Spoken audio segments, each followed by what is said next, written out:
It's a colorful world full of color.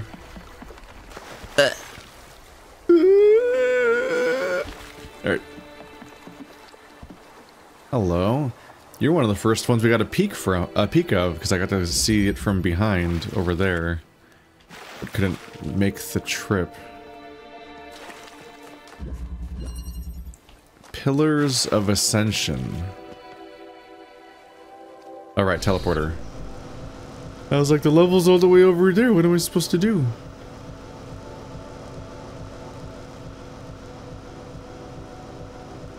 Huh.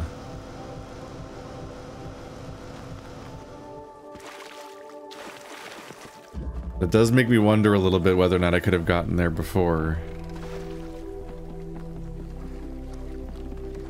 I don't know if I noticed that there was a teleporter. That'd be really weird if you could just teleport into the chamber early. Although maybe the teleporter wasn't active yet. It might just be perfectly blocked. It's invisible.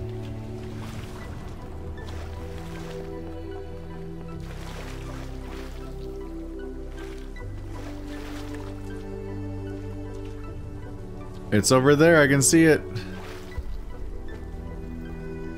We must be out of the maximum range for the teleporter? Weird.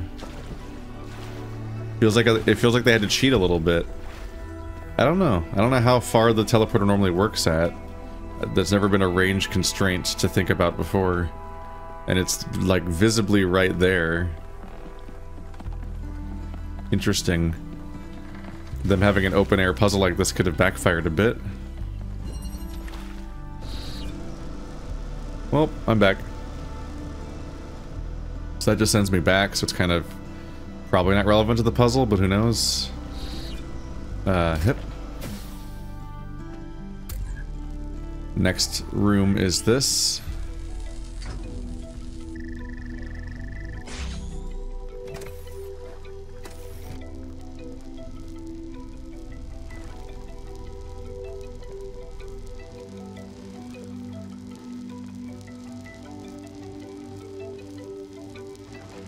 Are those removable fans?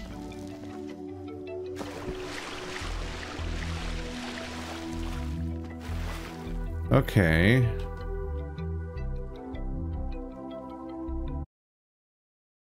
So that's the concern to think about, is that the fans can be removed, I believe. So especially that one we're going to want for the next bit.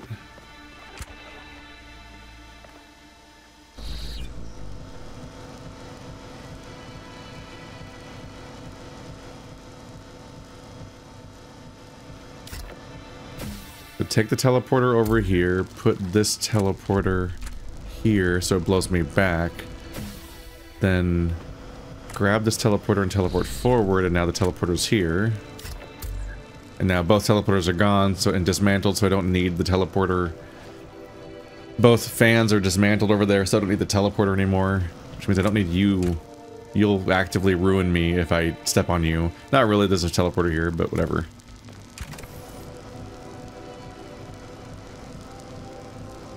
And fans only work on things if they're on a box or I'm holding them. This disables this fan, which allows me to place something on the teleporter, on the fan, like that box, to blow it over.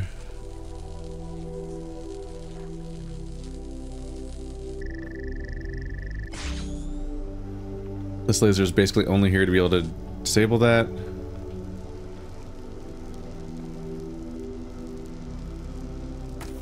So if I go, I'll be able to get back. I guess I should put you on the button so that it stays pressed. Almost got blown away. Alright, fan going forward, fan going backwards.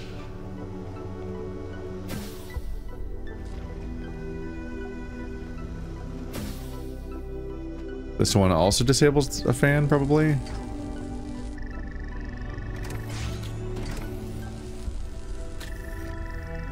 It also means you can't push the buttons with these boxes.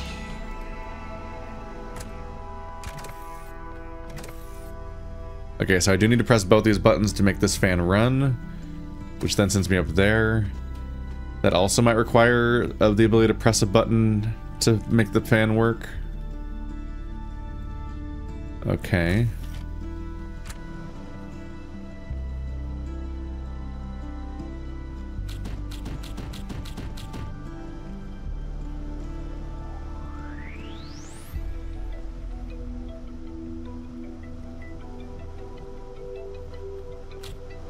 So I think I can take this, bring it down here, and I think if I'm standing there, I'll be blocking that, and I'll be able to send this button with this teleporter up top. Then I can grab the fan and teleport to the teleporter.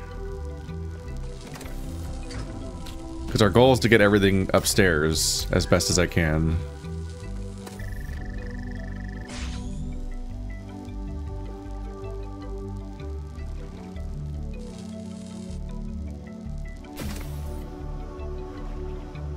There we go. So now grab this and teleport up there. And let's disable that before it ruins me. Okay, so now everything should be with us so far. Because our goal is to not lose any objects, basically. Because we have an economy of what needs to be put down on these platforms to make the fans work. And it can't be a box. Because a box will block the laser. So you can use a box to move something separately from you. But that's it. So these are currently holding this. If I go there, I'm safe to teleport back. So let's go ahead and take a look. Okay, this one does have a fan already. But it has to be powered by something here. So if I simply come up here with another object, I've already won. Am I right about that? There's no more thinking to do? Yes, okay. I'm glad I checked. I was about to try to figure out how to get more items up here. And I were so consumed by our obsessions that we stopped being able to communicate. We loved each other. But Miranda's ghost hovered over every conversation. That kind of grief annihilates you. You can't ever be the same person again. That's when I decided to go back. In some ways, it was two bereavements. The death of my daughter, and the person I once was.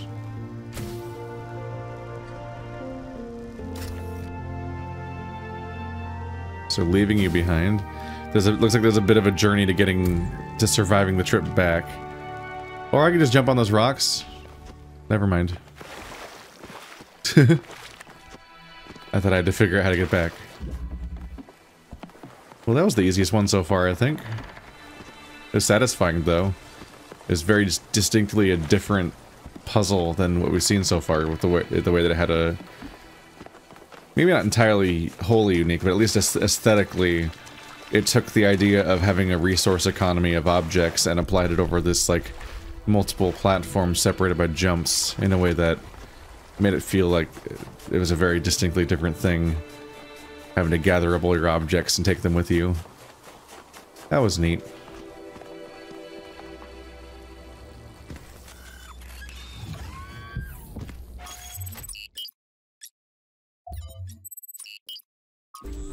Seven down, 5 to go. Loading my save, it was very startling to see all of the percentages say 100%. There's like 4 things that make up your save progress, and I don't entirely know what every symbol means at a glance, but one of them's clearly the gate, which was at 50% when I loaded up before that puzzle. And everything else is at 100%, which is a little surreal.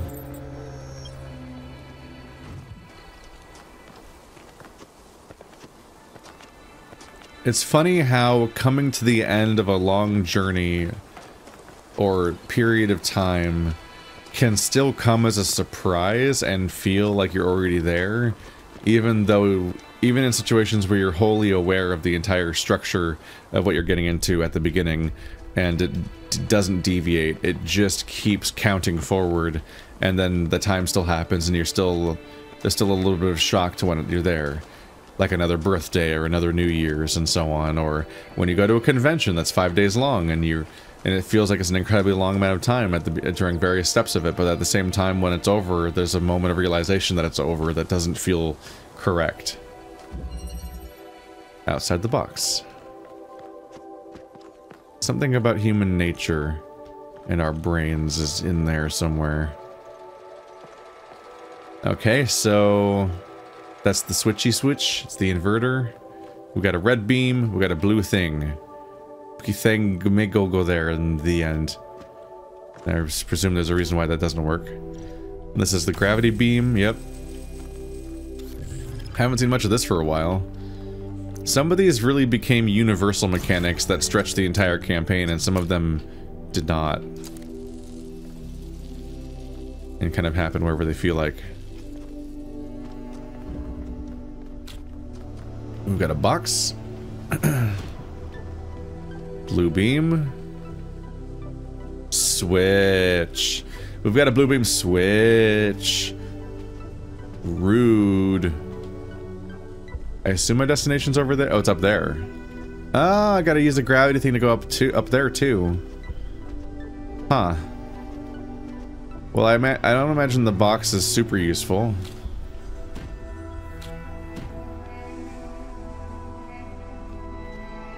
So probably use the gravity thing to get the box to switch the items.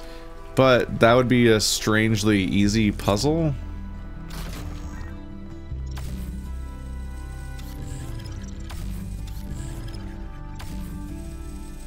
Bum bum bum bum bum bum bum. Do do do. Do do do. All right.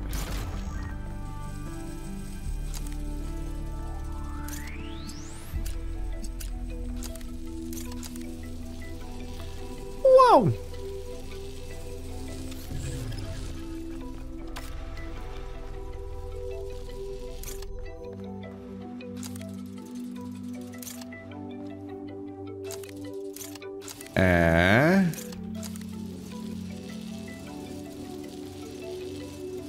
That's a bit of a conundrum.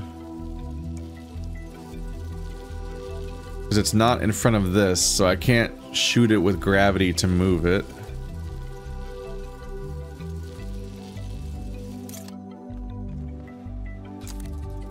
Maybe I can.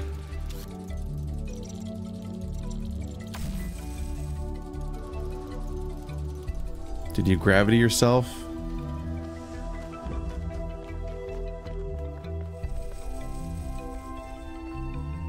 It can't gravity itself exactly, can it? It seems like I need to take it with me so I can gravity to the ceiling to save myself at the end.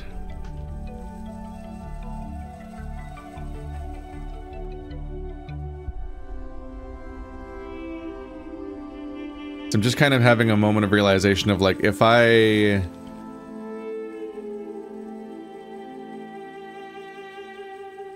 line that up with the part of the level where it would work, and then I gravity it over here, it'll make the connections on its own, thus switching that one on and that one off.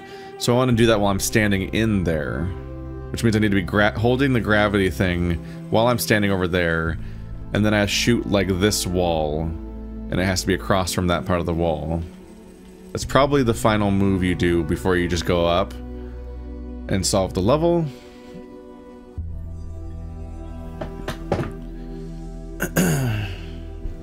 So that's probably how you solve the puzzle. But my question is, how do I get this beam over there? Because it can't manipulate itself.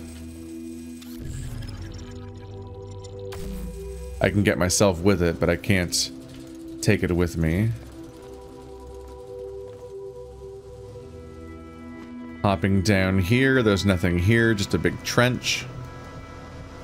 This fan cannot be removed, so I can't get the cube back out.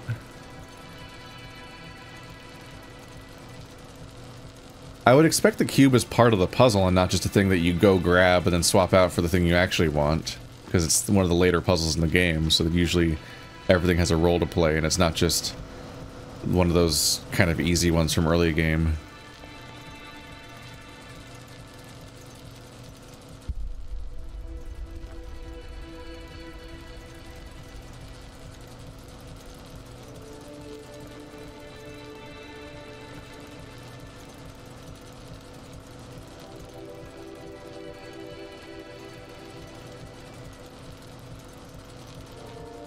And that's probably correct. I think that thing can't manipulate itself, but it can probably manipulate a cube that it's sitting on top of.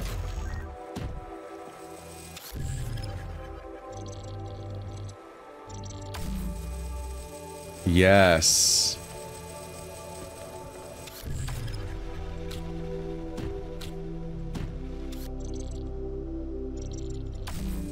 And now the cube's dead to me. And now I probably do the part I was thinking about earlier. So it needs to be connected to both of these. And it can do that from like around here. So basically just around there, yeah. Which makes sense.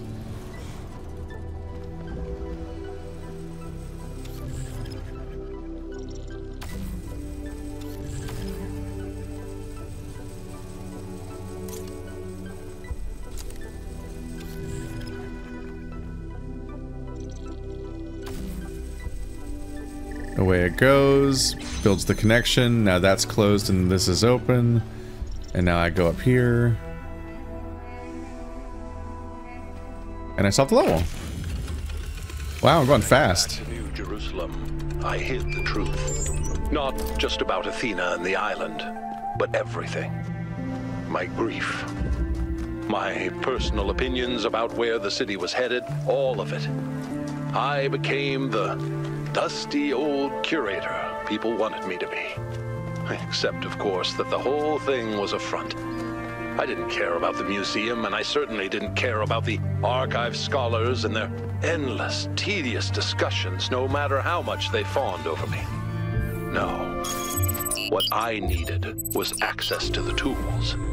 Studying the archive hasn't answered any of our questions about humanity, but it has taught us something. And that's data recovery. Data recovery. Did he bring her back?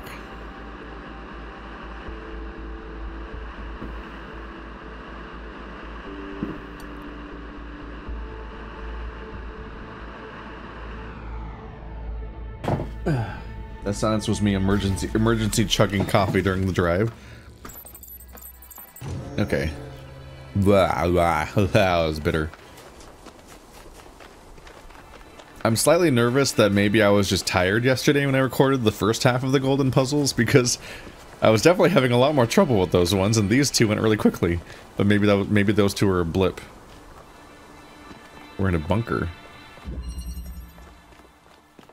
I don't know. I look at how that not shadow, but that light looks like a dialogue box.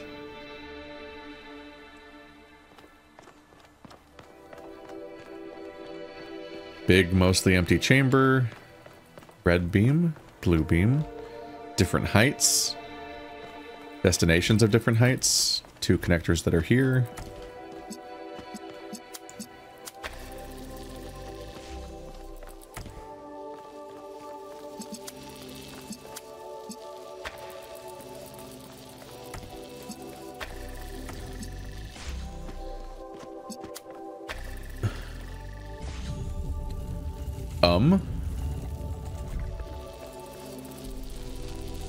Hi.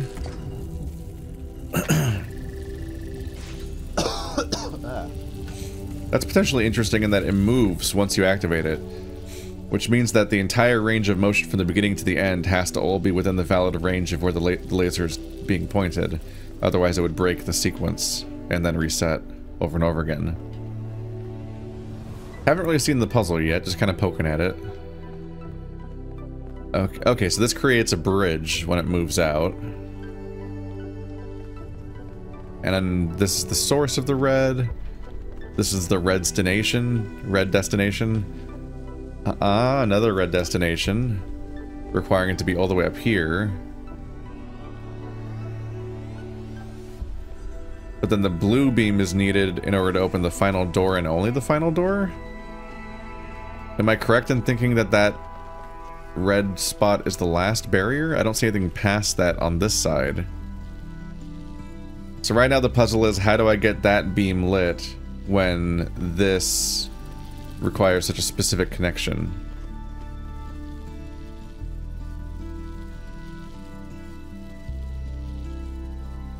Because given what we have, it definitely, like, I can't have the beam connector be upstairs.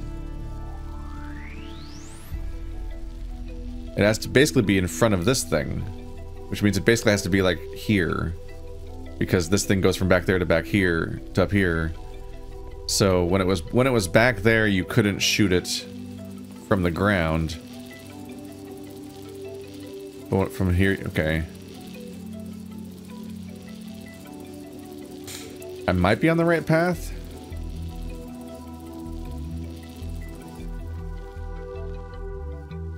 That one's still a problem, though. I was just thinking about how you could have two separate lasers that are both shooting it. One that can see at the back and one that can see at the front. Crucially, meaning that the one that shoots it at the beginning can then be removed because it's no longer needed to start the process.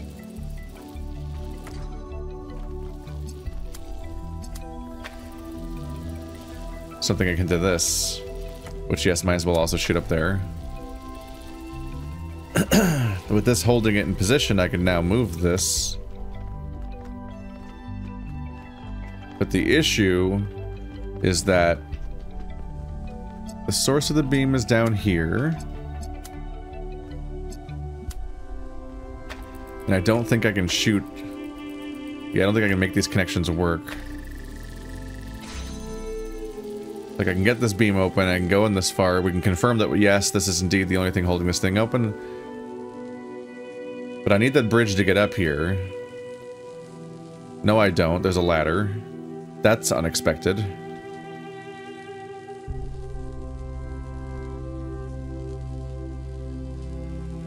That's very unexpected.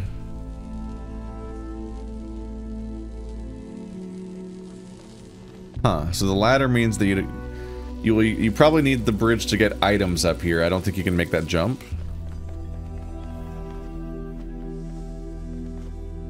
No, I don't think so. So if you're gonna carry anything up here, you need access to this bridge. But I do have something up here now. So if I can find a way to shoot this and this with the same red thing, then anything downstairs can be the blue beam part. Or, if I'm physically carrying a beam when I come up here, it can shoot the blue beam from here directly. It doesn't have to be down there. It's interesting.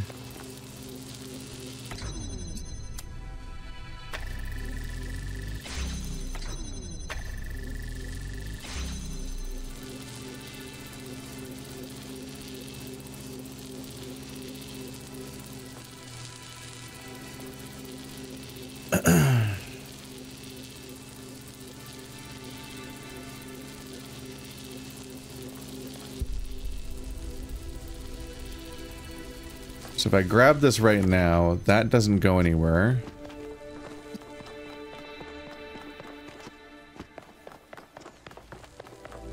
But right now, I believe this beam up here is the one that's not connecting correctly. And I don't think the height of this will allow it to ever connect. So you can't do it from there.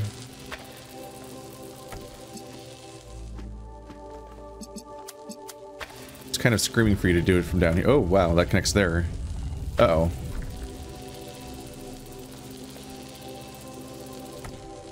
That was kind of a 1 in a million fuck up. Alright.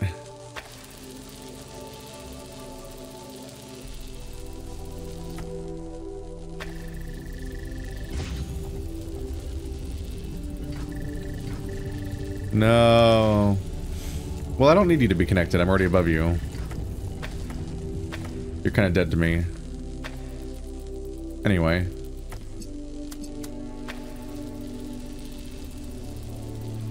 This can technically get you past this point, but not in a horribly helpful way. I wonder if you can just barely tease out an angle where you can hit both of these. I don't think you can.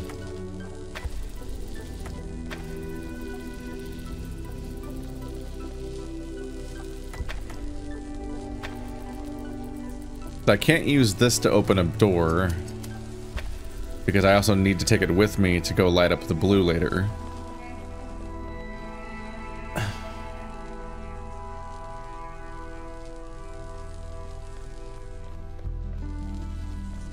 But I can't really light the first barrier.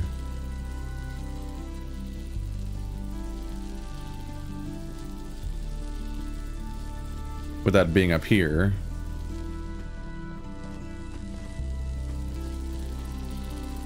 Okay, I think this might be back to being hard. I wonder if I have to pull a weird specific trick of like blocking a beam with my body or anything like that to change which one's reaching it. And use the same thing to point at the blue one.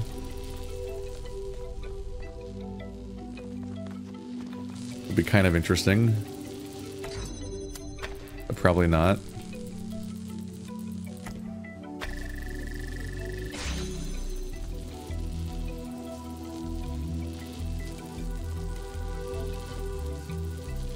In particular, because you can't even see the blue one down there anyway. Let's just clean this up, since that's just noise that it was pointing at so many things.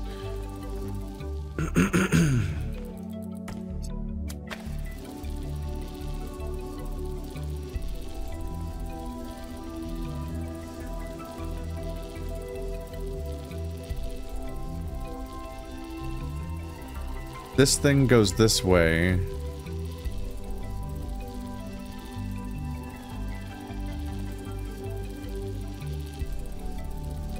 Oh, do you physically push it? You connect this to get that barrier open, but then you connect this to this, which is directly over this.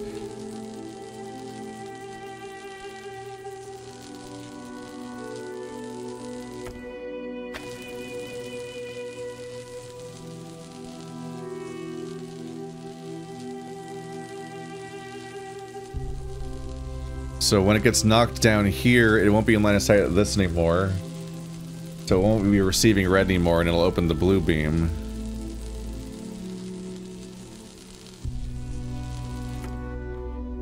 Let's get it over here a little bit just in case.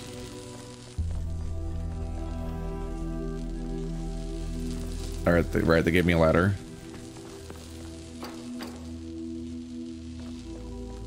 So now my goal is to set up a way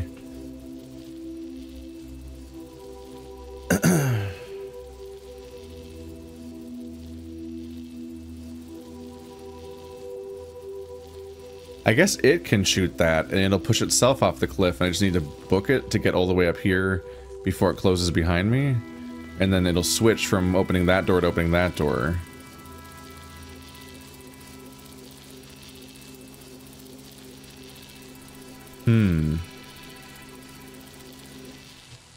So for now, I just need to reset the level a little bit, because it's kind of broken. I guess I can do it from here.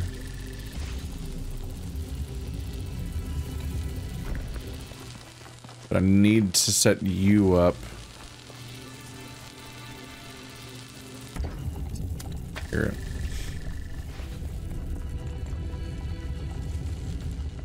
I need you to set up so that you can hold up the barrier.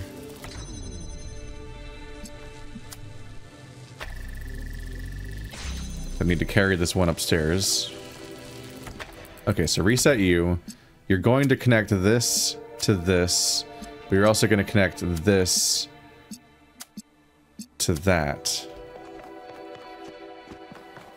But I need you to be up here so I can drop you off this ledge and then run for it, basically. Now we'll reset you to what you have to be, because we want that thing to reset back. Your job is to connect this, to this, and to this. Because you need to open the first door. This is going to open the second door. It is right now, technically. And then it's going to open the third door after it gets... So hopefully I can just run up here before it closes. We'll see if I did this right or not. I did not, did I? Well, that sucks. If only there was a rewind button. Which I think there was last game, but I don't remember if that was just like a unique puzzle or not.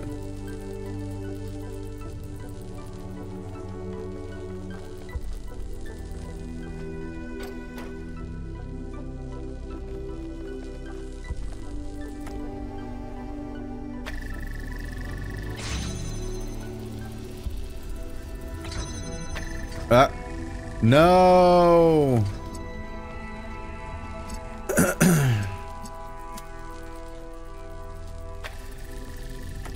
I put this too far in one direction.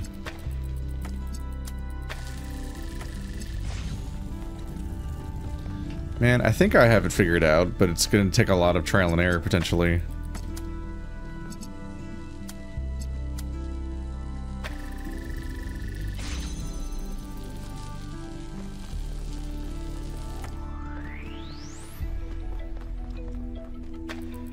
Okay, back to remembering what the fuck I was doing. Right, I have to do it before. So connect you to you, and you to you. And then also the bridge needs to come into play. So the mistake I made is I dropped it in a place. It has to be in the path of this so it gets knocked off, but it has to be forward enough that it can still see that. If that part's not visible, then it breaks. So it's...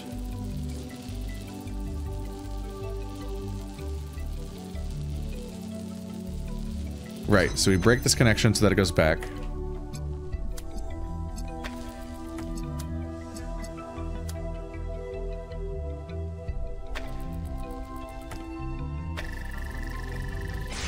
That's connected, that's connected.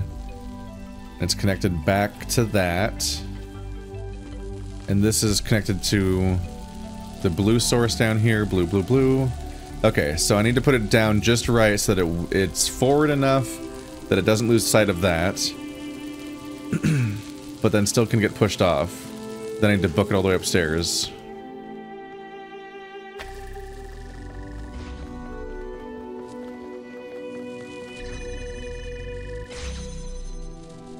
It got knocked down and it's doing it. That was a cool one. Every now and then I tried to reach Athena. I still believe now, present tense, that we can find each other again. But I had no idea what had happened. When I saw the first images you sent back, saw the towers and the puzzles, the changes to what you call the megastructure, I realized something had gone wrong. It took me a while to figure it out.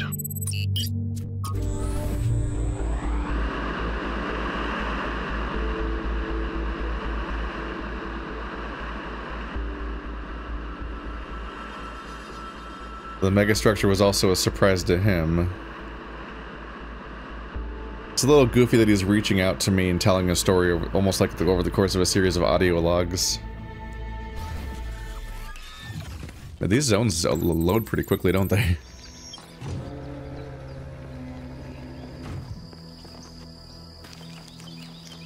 He's like politely waiting 20 minutes for me to solve another puzzle and then telling me the next part of his story each time. So it's like 2 sentences at a time. Because he's presumably just a guy talking to me on the radio right now. So it's a little funny. The mule. So, alright, so something's gonna carry something is the idea, right? Are you in the moving platform zone? I thought this was a ramp for a second there. Blue beam is behind a barrier that's opened by you stepping on that, probably. We got a wall you can go through. A red beam. A teleporter. This guy.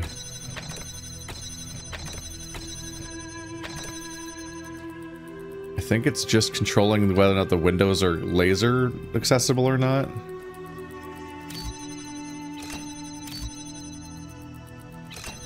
A switch that toggles this. So it closes that and opens that. This one looks really complicated, honestly. There's that in there. The thing that shoots through walls is all the way in there. There's a teleporter, which means that I can use these windows, which is why there's a thing that disables windows, because they potentially trap you.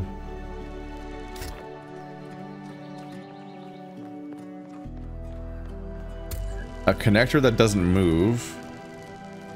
That's rare. Huh. You almost never see this in puzzles. They're connectors that are pre-programmed and trapped. The one on this end goes to nothing. The one on the other end points at the platform.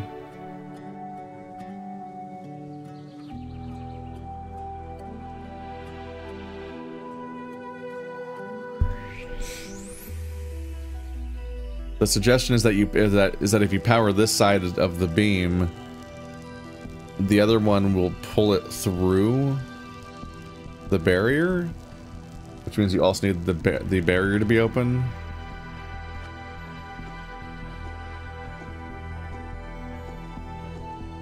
And it has 2 barriers to go through.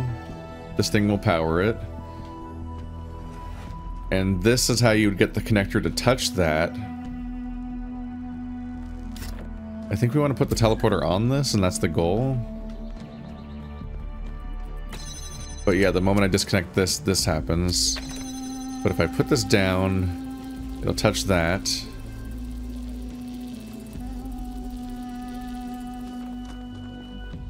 If I pick it up, it won't be able to shoot through the windows anymore.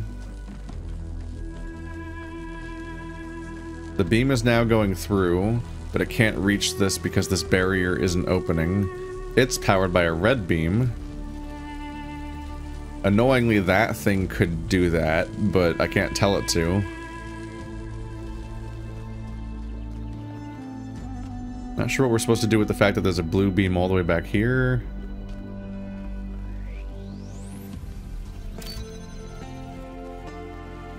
That closes me out of there, but opens that. So once I have the puzzle set up, I can do that to send it in. And once it reaches the end of the track, I can then teleport to the teleporter, so I'll be able to go inside. But then at that point, I basically need to figure out how to get the blue beam in here without leaving, because I'll be trapped in here. Maybe there's a ladder on the other side somewhere. I guess if I use that to shoot there, I can put the teleporter on either side of the wall to get through myself.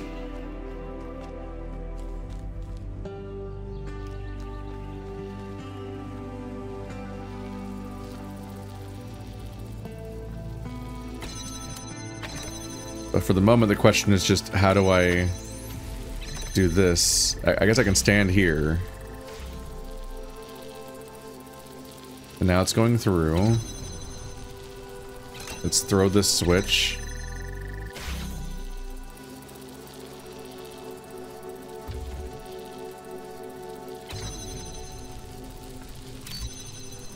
I thought I had that switch that... What? I thought I already threw that switch.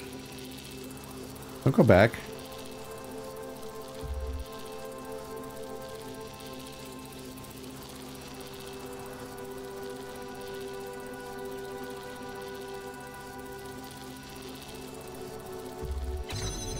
Okay, it reached the end.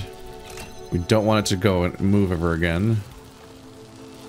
I think we're done with you, and maybe that entire chunk of the level. Now the teleporter works, right? So I've got this beam with me. With you, we can gain access to the blue beam once it's active, but I need to be able to put something down on it. I can put the teleporter here to go back out and back in.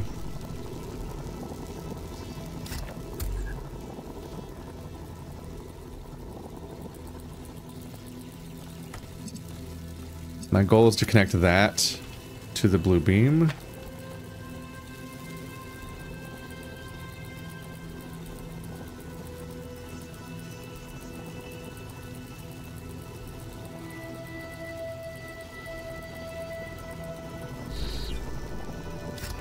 So I guess at that point it makes sense to take you all the way in here, but then I can't go back.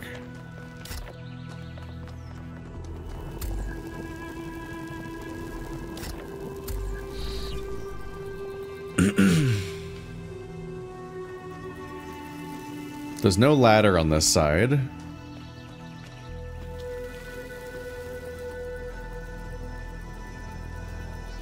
I don't think we reasonably use the mule again at this point, but maybe we do.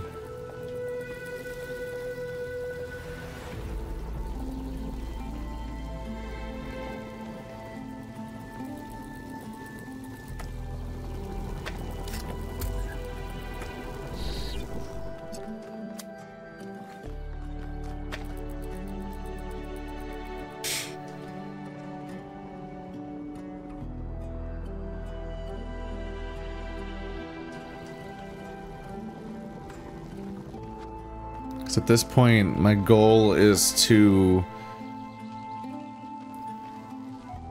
I need to put it there. I'm pretty sure this beam has to sit on that button to get rid of this barrier, then to redirect this beam to there. But in order to get in there to move it there, I need to bring the teleporter over here.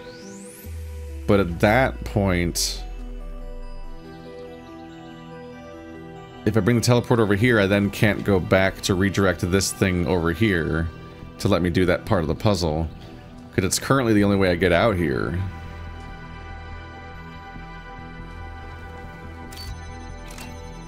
The fact that this switch has to be toggled from here also further indicates potentially that I can't just, like, go backwards through this series. There were so many complications in this process that it feels like a one-way in kind of deal. And there's even a lever I can only switch from the outside. Unless I'm supposed to somehow set something up to take something outside with me.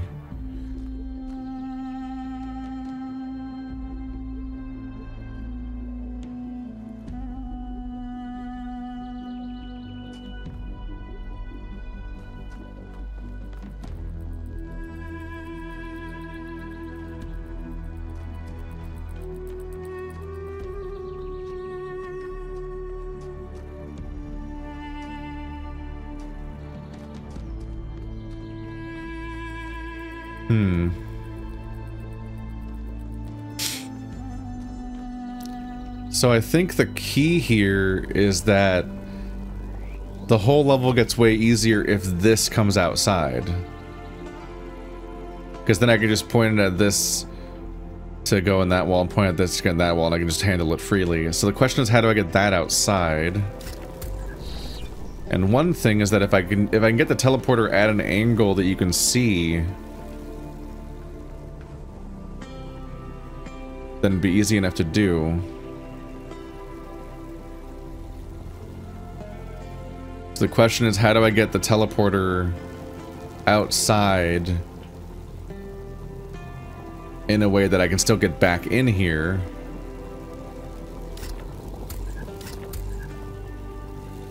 I don't think it's going to be as simple as just like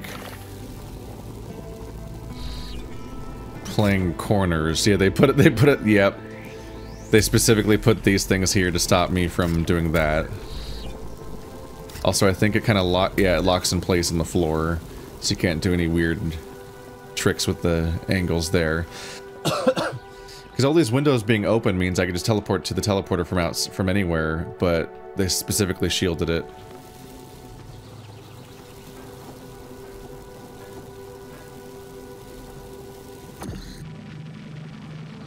Yep. Can't teleport to it while it's... This preview doesn't count, and the hole has to exist, and for the hole to exist, it has to be on the ground.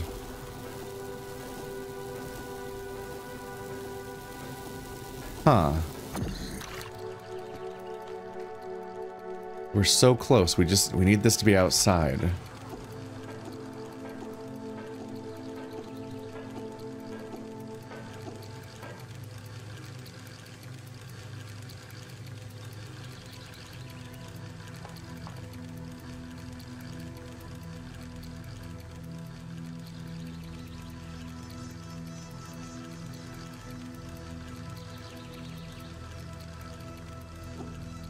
I'm afraid of messing something up. Let's see. One thing I worry about is like, do I want the teleporter to be inside or outside for this part of the process?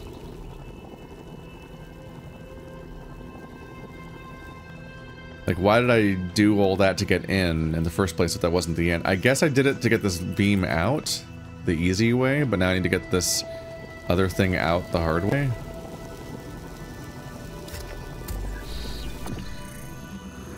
I'm a little worried because if I screw this up, then there's a lot of work to do to fix it, and that I have to redo the level, but I've been sitting here long enough that I'm feeling a little dumb regardless from not getting this done sooner. Let's see.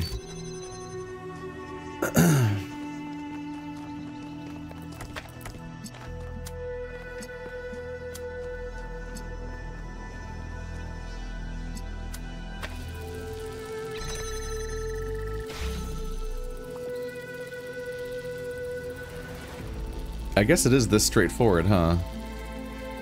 Yeah. I saw the solution, was just kind of like afraid to do it. I don't know why I stalled for so long, honestly. Listen, life's scary. Yeah, the teleporter's on this side. I shouldn't need it anymore, because now I just need to go in there. Set this up correctly, so you're connected to that, going there, go back outside. It's already connected, so I don't actually need to move this again. But I do need to go back inside.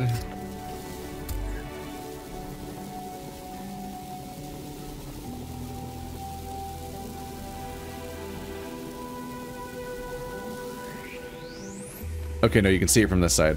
I was just about to freak out, like, wait, am I in the same problem again, where I can't get this thing past the barrier, but no. Okay.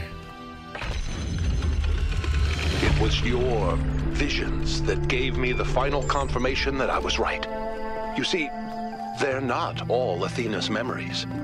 Some of them are things Athena was never present for. Those are Miranda's memories, 1K. She's still in there. A ghost in the machine. And we can save her. If Miranda can be saved, 1K, this matters more than the megastructure. Aww.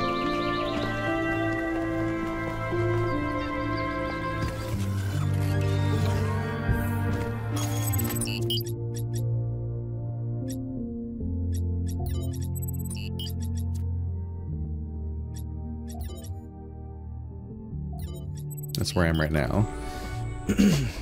That's an interesting point, definitely, is that the idea that, like, if there's things stored in there that Athena wasn't there for, then that means that Miranda exists in some form. The question of whether or not her memories count is a thing. Just thinking in dumb, like, transporter problem / AI, like, life topics. There's just sort of this question of, like, oh, we're going all the way to the top, right? It's up there. Hermanubis. Like, there's this sort of topic of, like, why is Hermanubis here? Just because he's normally here in this level? I don't think he's part of this mission. I think he's just normally, I think he's just always in this level because it's this world.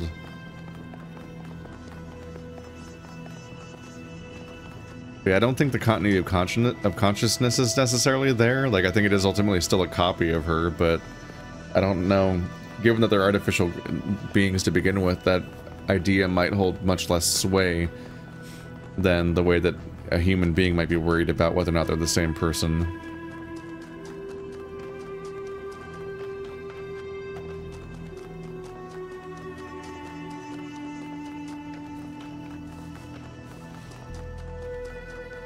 Up we go.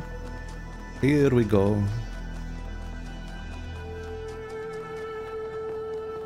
Why would I do that?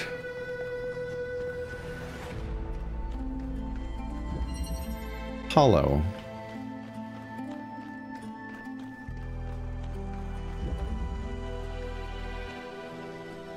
I don't remember what you do. Oh, it does like a circle around it, right? That turns things on. Some of these mechanics showed up so little by comparison that they're genuinely kind of confusing to encounter again. Hollow. I wonder what that one's gonna mean.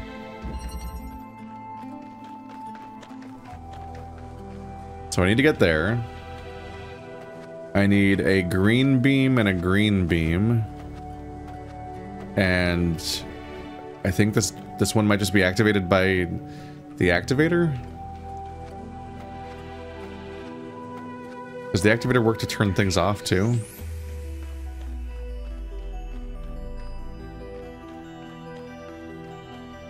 I believe that barrier makes it so you can't get this thing over here. Oh, blue. The blue thing probably activates it.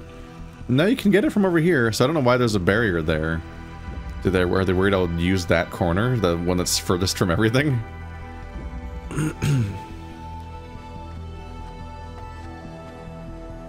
A green activator. Okay. And a blue beam is inside there.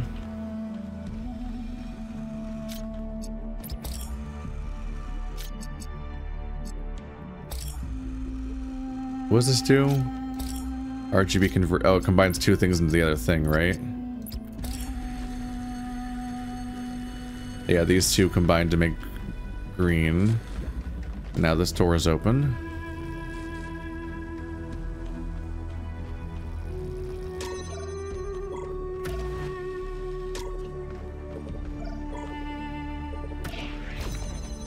But it also works on this door.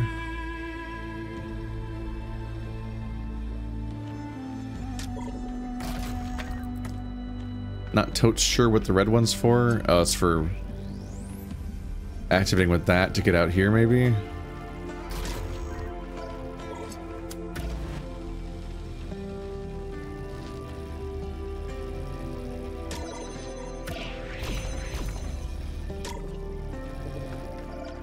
So now it's going to be taken outside.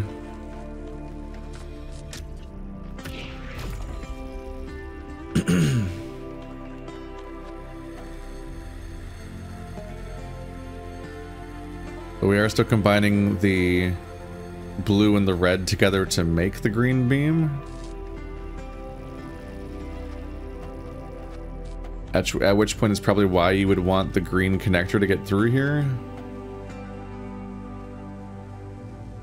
Well, if the green connector is reaching in here, I could just shoot both of those directly.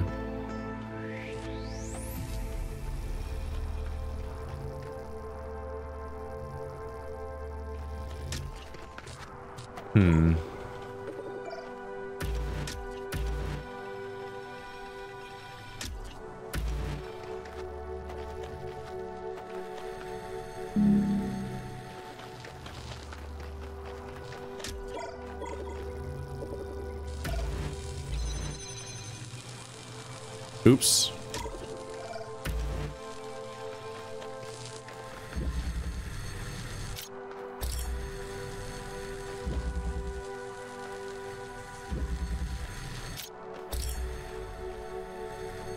Blue's got a pretty good angle. Okay. This is activated by red, but it works on anything, right? Except for that angle being a problem.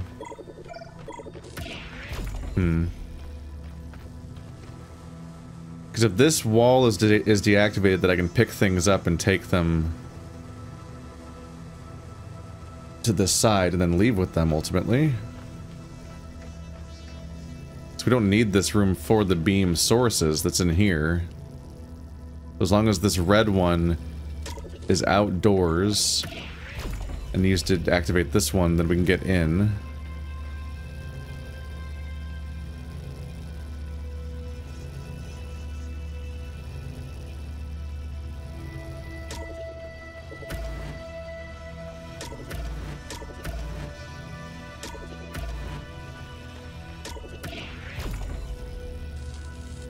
My issue right now is I kind of want the red one. Let's see. The red one's handy because it has so much mobility. Let's see. I can't... Yeah, it connects to that beam. So when I try to go deeper inside, the red one cuts off the green beam. Which is a struggle because this is the one that's just easier to maintain. It's just a straight shot, but it's cut off by this door ever closing. So in order for me to go deeper in to open this wall, that has to happen. And the issue here is that it's tempting for me to come in with this one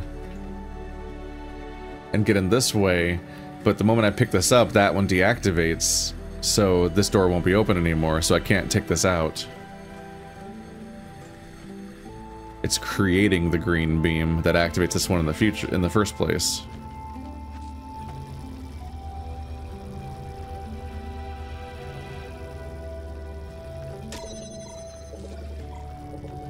But I also think that very distinctly, there's never a spot where you can highlight both doors at once.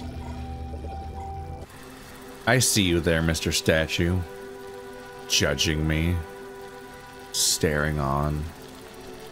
As I get very confused.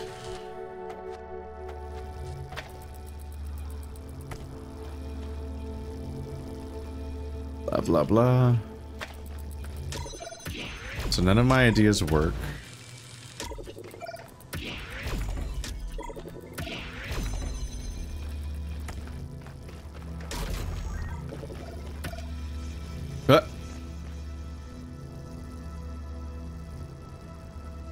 Oh, fuck.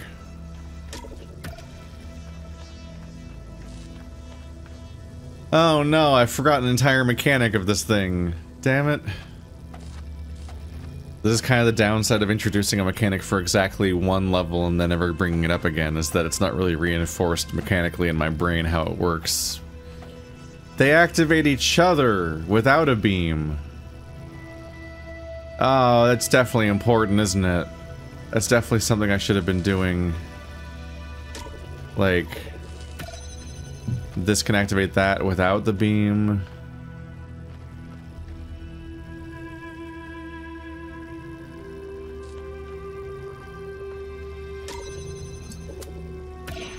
That should have the result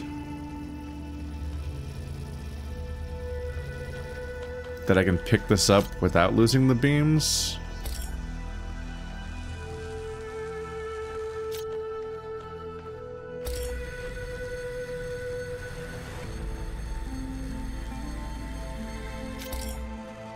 It's like currently every door is open without me doing that.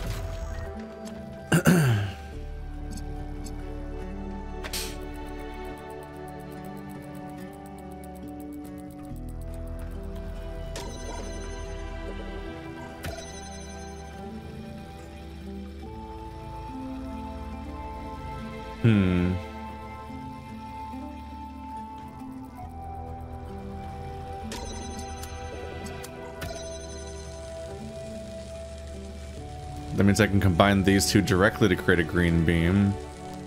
It'll keep this door open.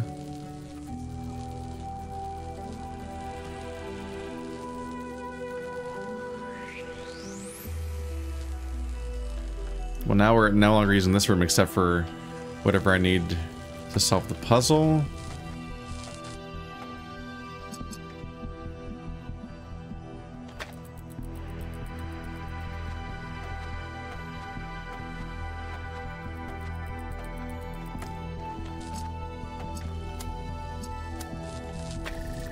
So we're still gonna want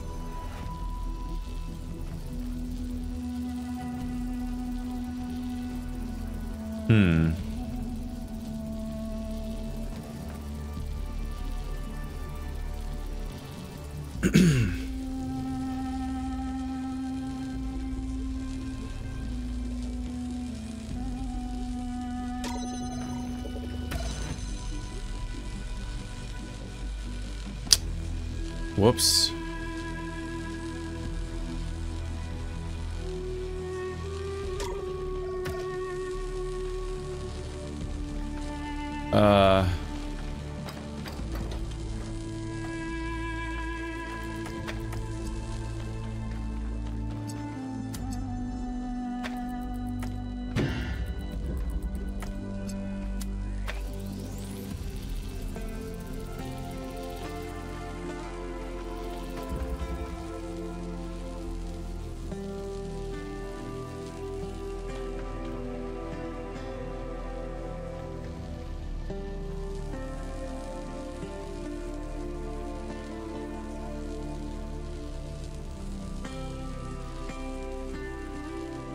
Okay. For a bit there, I thought that green and blue were successfully combining to power that because it was twisting and all that, but I think it was just being powered by the red. Which, whoops. I might have ruined everything because I don't think I can get in there. And I can't power the red. I think I need to start over. I think I broke it. Okay, so...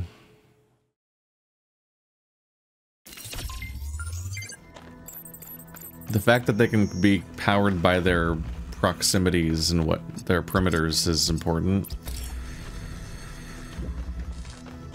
Yeah, there's no ladder to get inside, so I can definitely lock myself out of here.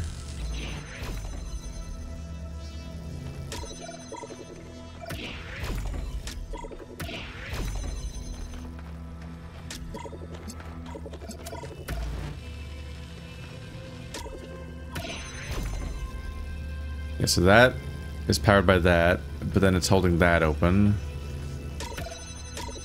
So now that's active on its own. Means I no longer need this to be in here. Which ones do I even want to leave with me? I need the regular beam detached to both of those. And then you presumably would need the combiner to be in play to make it green in the first place.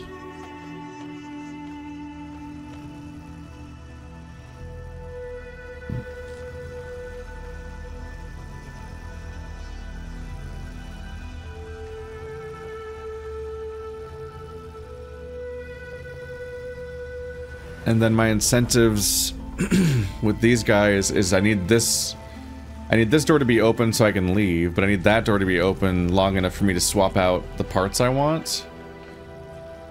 And if I want the connector and the RGB converter at the same time, then that means I need to get rid of one of these guys. Which is a bit of a problem.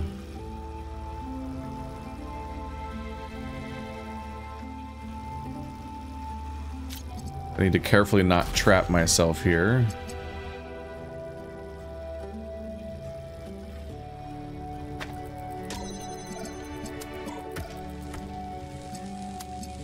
I think we confirmed that I can't actually combine these.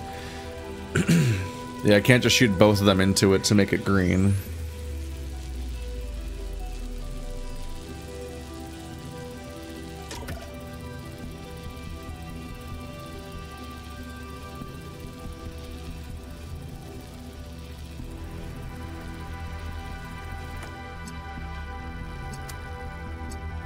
But I think I'm going to use you as a secondary source of red from outside, which will allow me to freely move this back and forth, allowing me to swap you out.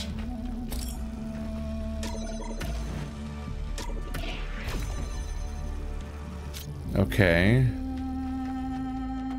And now it's back to powering itself again.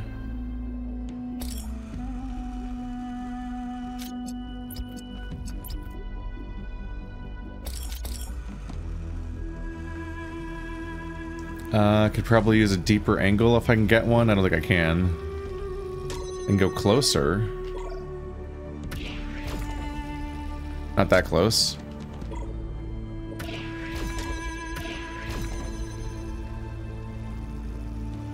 Gives me a little bit more to work with. So we're trying to combine the two of you.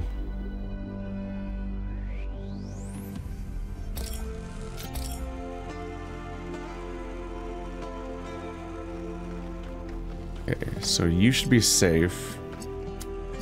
Let's do single laser, then you can combine them to connect into both of these.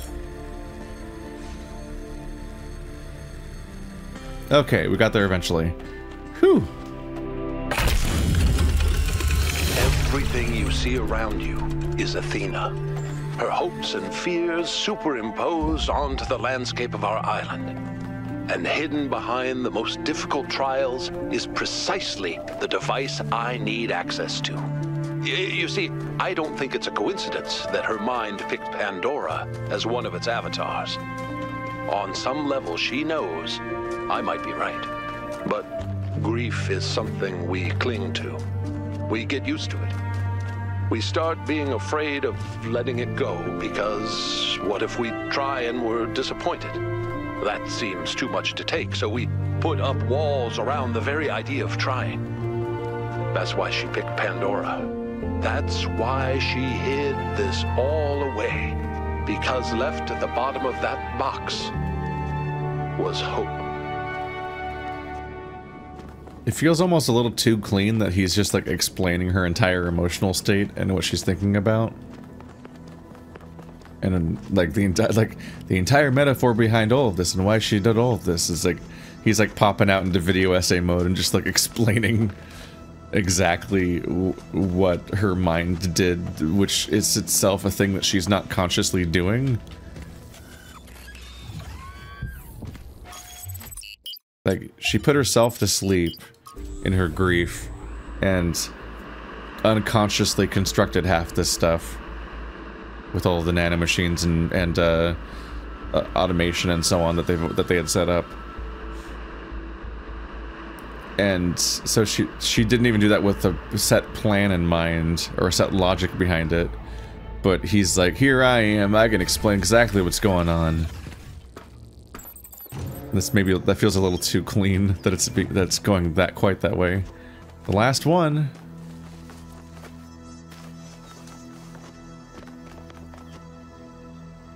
And it's just right here, right next to the thingy.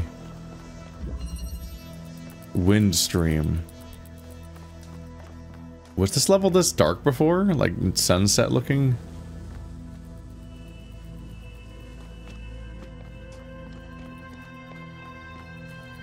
Okay. So here's a fan. There's the exit. It's powered by red and blue at the same time, which you can shoot through that technically.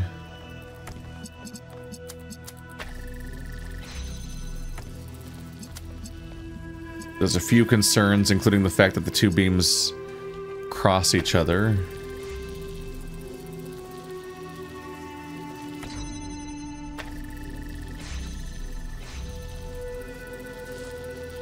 The blue beam sets up a barrier of wind that traps you outside. And that's the only way back in. And that's the whole puzzle. It's gonna be one of those deceptively simple, tiny ones, huh?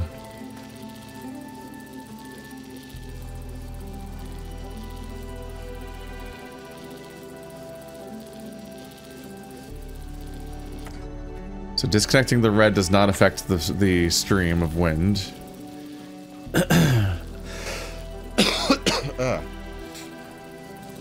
Blue does.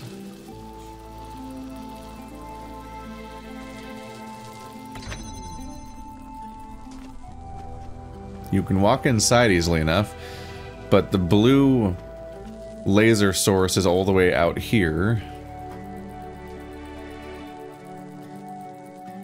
So you can't interact with it very well from inside of here.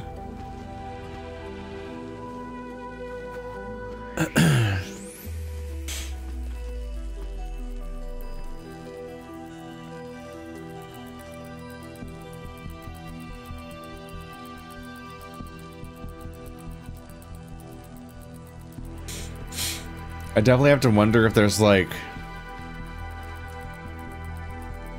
a mechanism where you're going to activate the fan and then a laser connector is going to get pushed down this funnel and change its targets.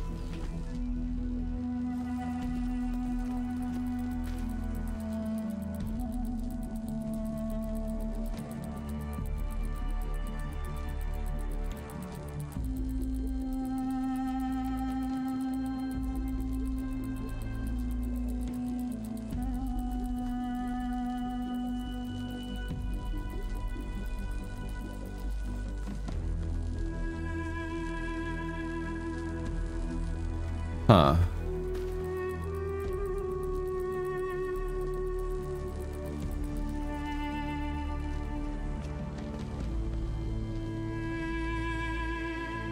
The confusing bit being like, what are you even connecting to from back here? If you are like back here and then setting it off from when you're in here, like what are you interacting with?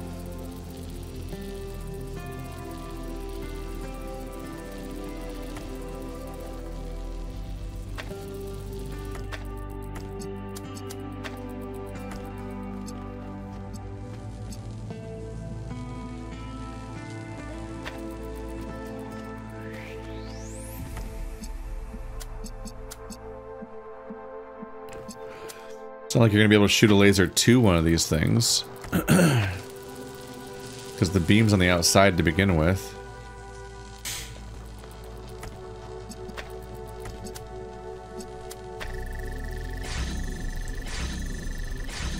Yep.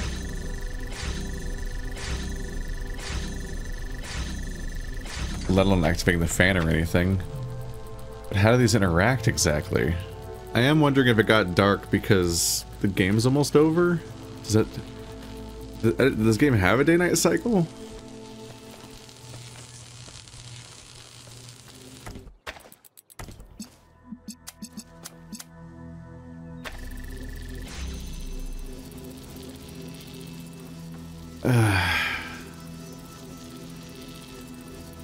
This one's driving me crazy because it's just like, the mechanism is so obvious, right? Like, you make the blue connection, and then making the blue connection uses the fan to make the red connection. Like, it'll push it out here while it's connected to these things, and then it'll like fly out there and then make the connection, open the door. Like, that's just the shape of the level. The problem, the contradiction is that making the red connection doesn't make it impossible to walk in. Which is what you might think is happening. You might think, oh, making the red connection causes the fan, right? And then you can't get in. So it's like, how do I make the red connection remotely or something? But it's not. It's the blue connection that causes the fan. So then why go through the trouble of making the red connection something that flies out there? Via the fan? That just feels kind of pointless at that point. But it's also just clearly what the level's shaped like, so the question is why I'd want to make that happen. Like, what does that accomplish? Oop, that's a good lesson to learn either way. We don't want it to be in that position.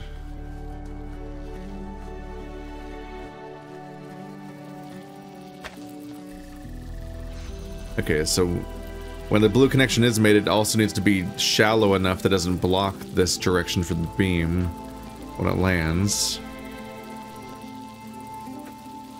But how do I trigger this?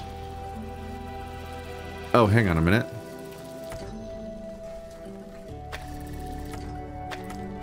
Okay, I need you to stop.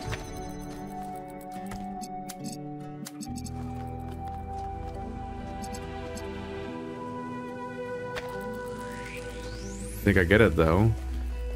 It's another sneaky little laser block, isn't it? No, not you. Don't connect to the connector. But now it's ready to make the blue connection, but it's not currently connected because it's blocked by the connector. And now it's unconnected. Yeah. It's one of these again, isn't it? It is one of those deceptively simple quick ones. Like there's... It's opening. Come meet me. I'll send you the coordinates in case you don't already have them.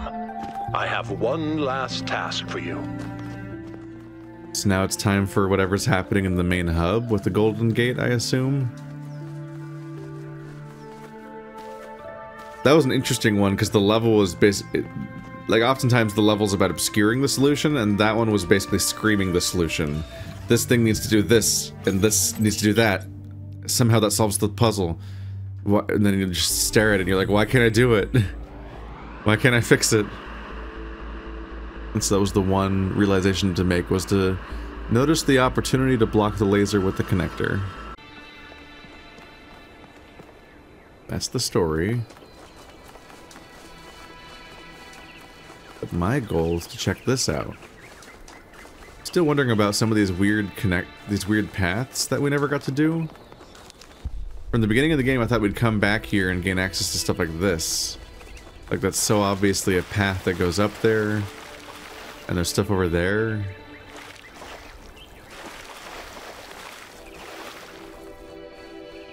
Hello, Cornelius. What is this? Thank you for coming, 1K. You've done a lot for my family, and I appreciate it. We're almost there, but we'll have to work together to save Miranda. Are you gonna use an MRI machine? Why do I get the feeling that one of us has to be overwritten by Miranda or something?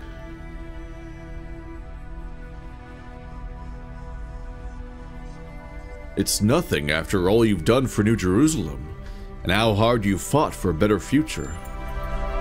That's kind of you, 1K. I don't know how much credit we really deserve, but we tried. We did our best, even if it wasn't enough. So, what do you need me to do? You need to enter the liminal space between Athena's mind and the machine, the bridge between thought and action. There, you have to find the part of the process where Miranda's pattern still exists, where it's been trapped since the moment her physical body was destroyed while she was logged into the machine. A dream quest, if you will. And I have to stay out here, guiding you and making sure your own pattern stays intact. What if Miranda isn't there? It's not impossible that I'm wrong. The machine has been upgraded more than once since the day she died, and Athena's dreams have affected it in unpredictable ways. If that's the case, I don't know. Then maybe it's over. But I don't think that I'm wrong. Let's do it. What could go wrong?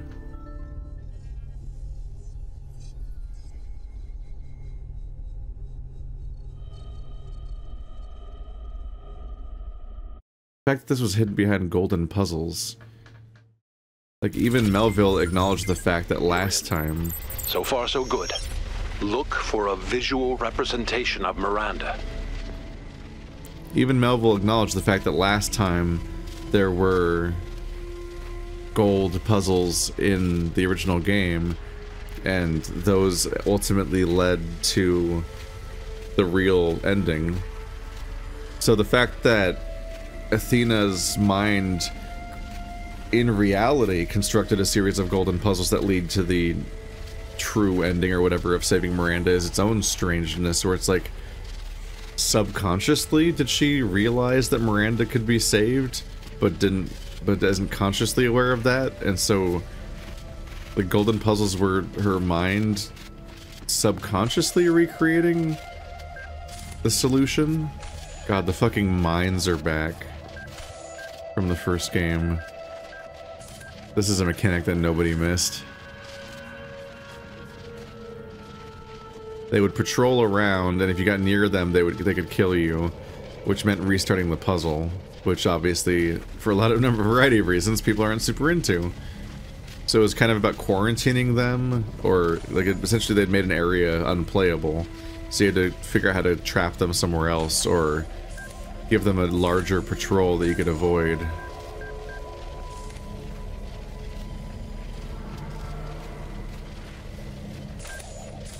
Or in cases like this, you would offset their patrols. I think you're getting closer. In cases like this, you would put something in their path that would offset them, because you'd want them to patrol at different times. I don't think you can fit between them.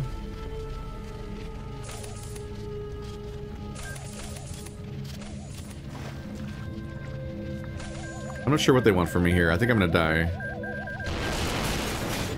Yep. Rude.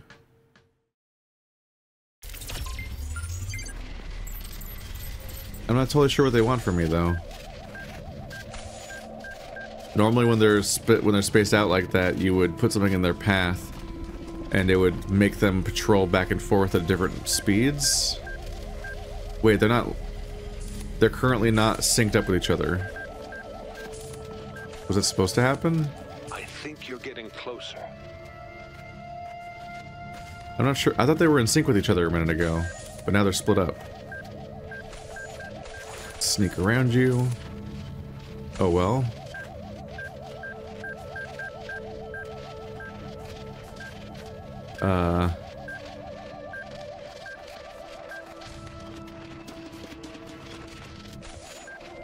Maybe you dying gets them off their patrol? I thought they were lined up with each other a minute ago, making it impossible to get past them.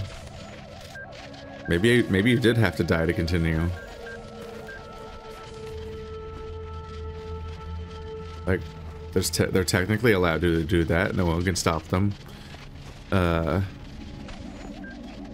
I had a pickaxe, you might be allowed to, like, break through this.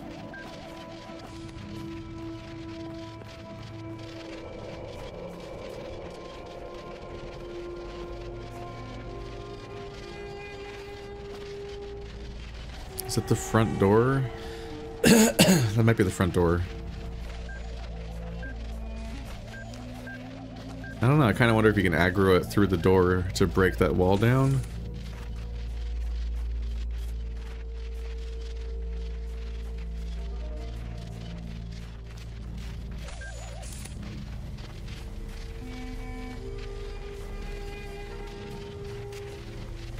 Okay, a box at least gives me something to play with. I think you could stand on a box to, like, dodge their patrol because of the height that it scans. But if nothing else, you can put the box in front of their patrol to cut them off, making an area safe. Or making two of them that are syncing up in their patrol split up. Or I just jump over this and that's all I get. I can probably grab it though? No? Is that all it was for? Oh, never mind.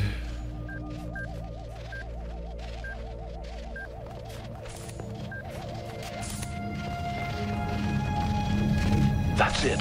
That's her. Just make contact and I can pull you both out.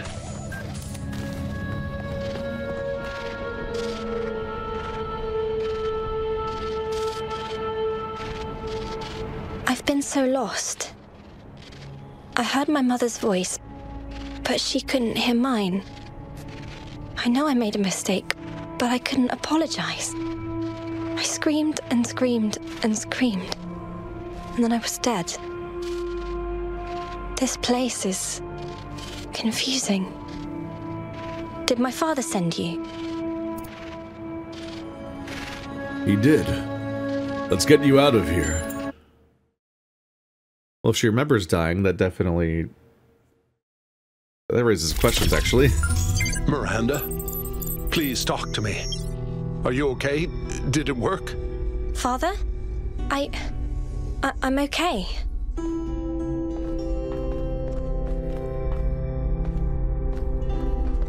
I'll never be able to repay what you did for me, my friend.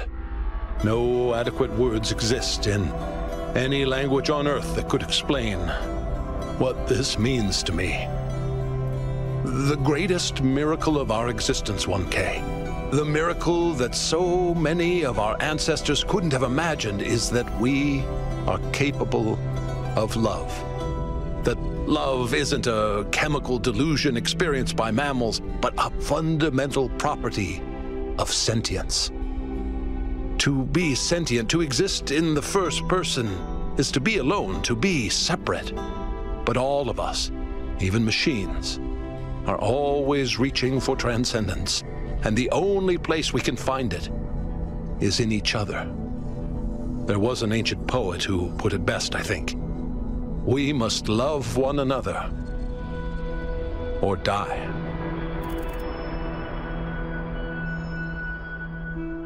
How were you able to recreate Miranda's body so quickly? I still have limited access to the Noema system. Do you remember that body replication technology you encountered in the puzzles? It's the original version of that.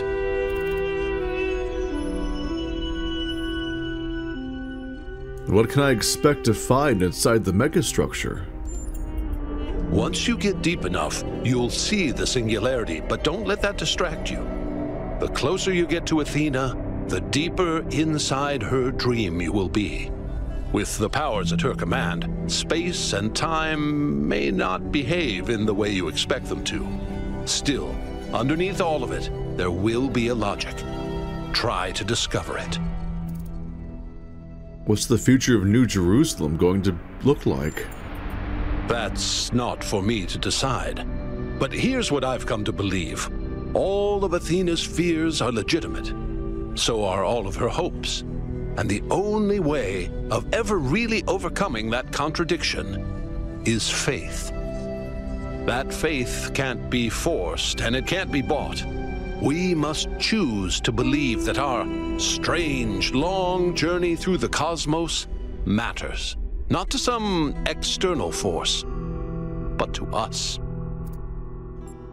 I need to go. I was definitely like, what's going on? She's just instantly walking around. Number Alpha. I was wondering what they're going to do with that. Or Omega, or whatever. She doesn't have a number. Between 1 and 1,000, or 1,001, or anything like that. I was wondering how that would work out. Did I say thank you for saving me? Sorry if I didn't. It was all very strange. I thought I might be hallucinating. Do you remember about the accident? All I remember is the light. For a moment, I could see something incredible, and then it destroyed me. How are you now? Very well. Alarmed and embarrassed by all the upset I've caused, but otherwise well. Thank you. It wasn't your fault. Yes, it was. Mother's safety protocols would have prevented the accident. That's the truth, and I have to learn to live with it. Do you still see the beauty of the universe the same way you did before? I do, yes, but I also see how terrifying the universe can be. How cold and uncaring. It's something I still need to think about. What should we do with the megastructure and the theory of everything? I'm obviously not going to say that there are no dangers. I'm a case study for how smugness and self-importance can lead to tragedy. But you can do better than that. And I can do better than that too. Thanks to you. What are you going to do now? I need to run a full systems diagnostic to make sure I'm not going to explode or something. I'm not taking any chances, not again. After that, I'll try to see if there's any way of reaching Mother from here. But I suspect that you're the only one who can reach her now. You're part of her dream. I need to go. Let me just say thank you one last time. Thank you for helping Father save me, and thank you for coming back to the island to save Mother. We did it. I guess that answers a question about why... I can't believe you saved her, 1K. You and Cornelius took something awful, and you didn't give up, and you found a way of making it okay, even though it seemed completely impossible. The second element of, like, it kind of answers why something so nonsensical as 1K being important happened, is that I guess on some level she's not obsessed with the goal itself, because it was made almost out of, like, it was made out of her will, like against her will, but it weighs on her, the goal, and that they'll reach the 1,000th person and then end, and so she would be thinking about 1K enough to end up inserting them into her bizarre fantasy dream world. It's like almost an explanation, I suppose. Along the lines of how she also maybe realized how to save Miranda, but not consciously, just in her dream somewhere. The pathway constructed itself.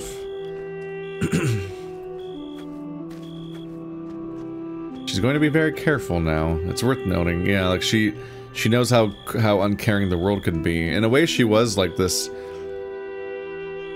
She is a naive child that had not faced consequences before, and as they said, was trying to rush forward to meet people and stop being lonely. And I think they underestimated her immaturity. Because it's easy to think like, oh, well, she's a child, but she's also an AI, super machine, robot thingy, like me, who just came into being recently. And so it's this weird mix of like, she's actually like hyper intelligent and has access to like an incredible amount of history and art and language in a way that in many ways these characters will feel more adult than any human will ever become. And in other ways, they can still be immature and young because they're new, and so they can still make uninformed decisions because they have infinite knowledge, but they also like don't properly conceptualize things like risks and other problems because they haven't actually had to face them before. So when you're an immortal robot thing, you might feel like you're above a lot of those problems, and so you can make a shockingly reckless choice because it doesn't really compute as being on the table, like the consequences. Resurrection.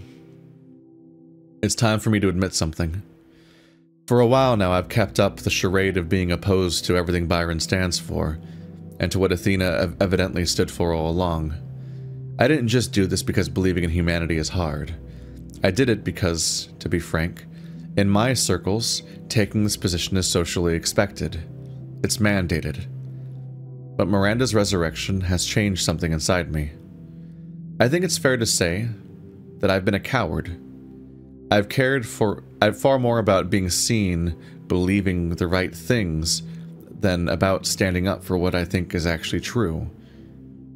And the more I performed this persona, the more intensely I preached the gospel of guilt and asceticism, the more hollow I got on the inside, the less I really believed in anything.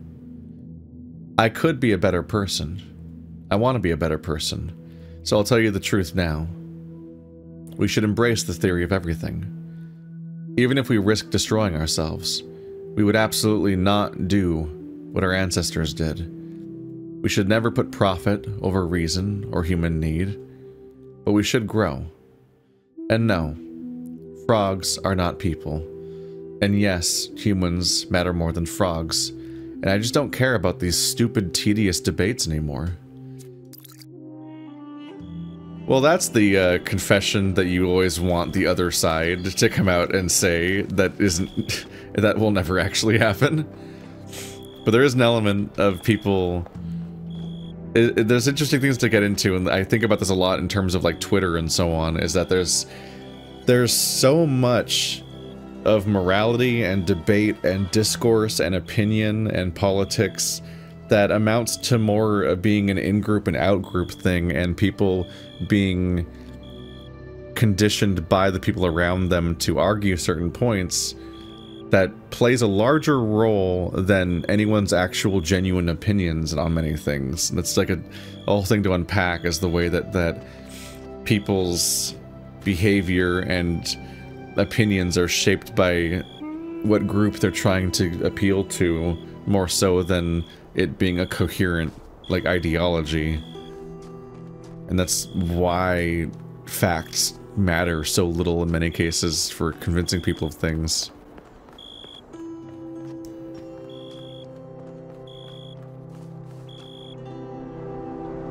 You did a remarkable thing, 1K. Helping a father save his daughter. Defying death itself. Claiming something back that seemed lost to time. I can't think of anything more noble or more hopeful. I'm proud of you. What's it like to be mayor? It feels surprisingly good. I spent so many years just talking about change, but I never really tried to actually put myself in a position where I could make a difference. Noble failure is overrated, if you ask me. Better to actually win. What are your priorities as mayor? What matters most is just to get people active again. Building, exploring, imagining. Giving each of them a chance to contribute, but also to grow as individuals. Some philosophers have claimed that you can either maximize freedom or security. I've always thought that was a failure of imagination, or perhaps courage. In fact, the two are intertwined, and we have to maximize both. Do you think things might still go wrong? Of course. Faith in humanity doesn't have to be blind faith, 1K.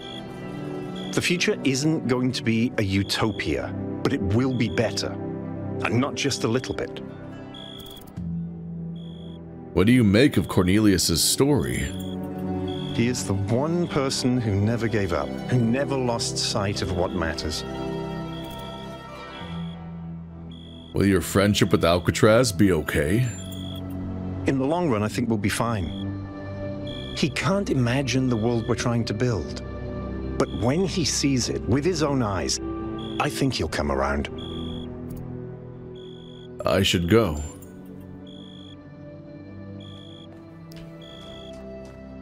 Well, we did it, everybody.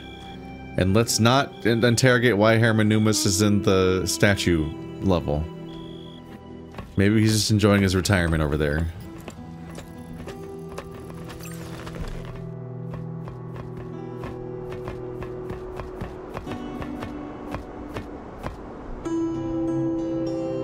All right, my friends, this is it. We've come a long way together, but there's a little bit further still to go. It's time to save Athena and reclaim the future.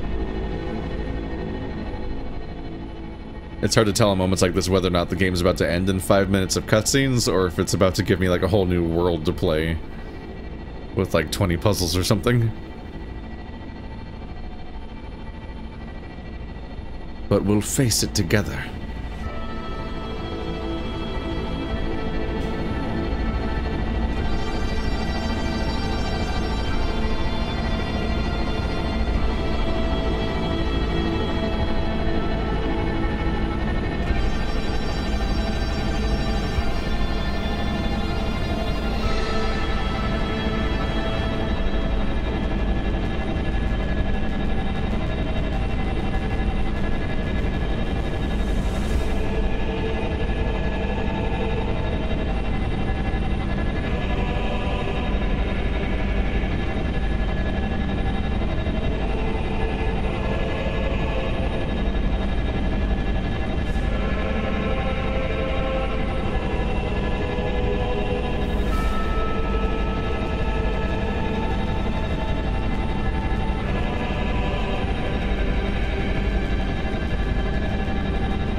Okay, I was definitely like, how do you know where you're going right now? You were just flying into what looks like a wall. The singularity. It's beautiful. Let's stop. Maybe stop flying into it. Okay. It's up to you now, 1K. We'll follow you if we can. Good luck, 1K. I know you'll do the right thing. Don't die, kiddo. Those are consistently one of the funniest elements of the game, is just every time we're landing inside this megastructure, I'm like, where the fuck are you going?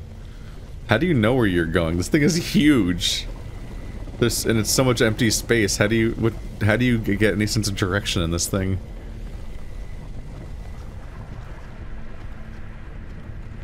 Well, whoop, did the ship just get smaller? Or move? Did something weird.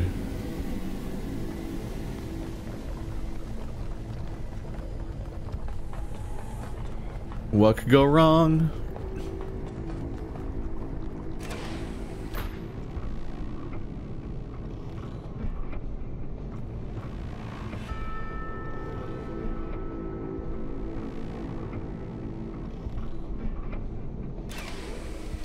Wasn't sure if one of the sides was going to become an open window. Yeah, that's a puzzle. Yeah, these are genuine whole-ass puzzles. Well, golly what?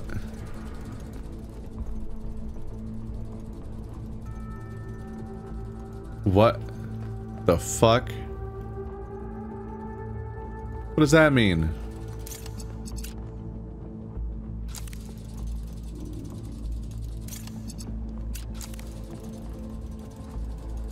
Why is it alternating between both states? E doesn't seem to do anything.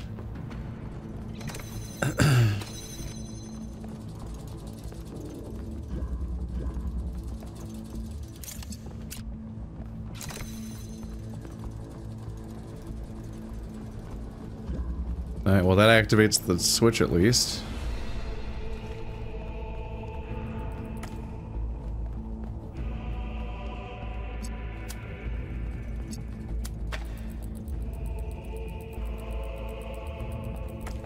E seems to disconnect the beam.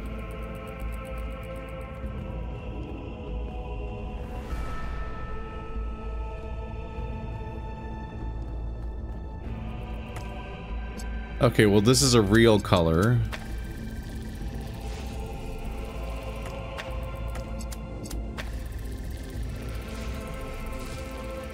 Okay.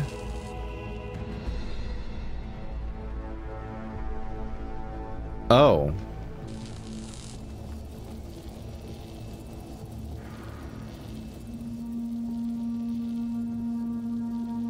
Okay, so the two of them were alternating between the two states. And now it's permanently that one? Is it gonna stay that way? No. Okay, so filling one of the receptacles makes the other one a transmitter. An emitter, I guess. And it also makes it the same color as the beam you connected it with. So now I want to collect a blue beam to here.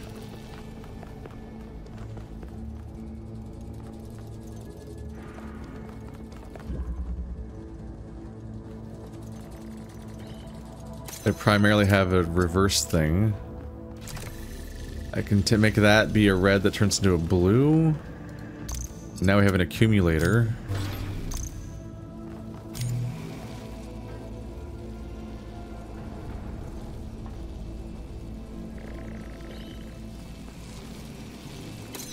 So I guess if I reset this, I can now turn you blue. Which means that on this side of things, I can now connect this to finish the blue side. And if I get anything else, I can combine it to the red side. Ah.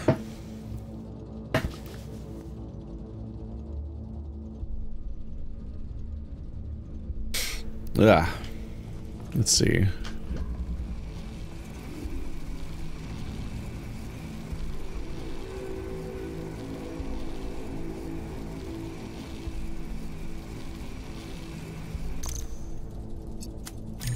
Okay, so I can't take that off or it'll disconnect.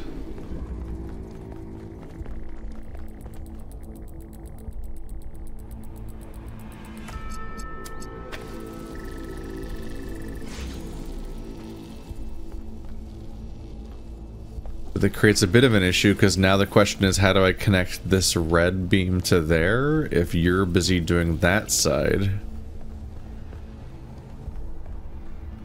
And this being purple means I can't take an object through.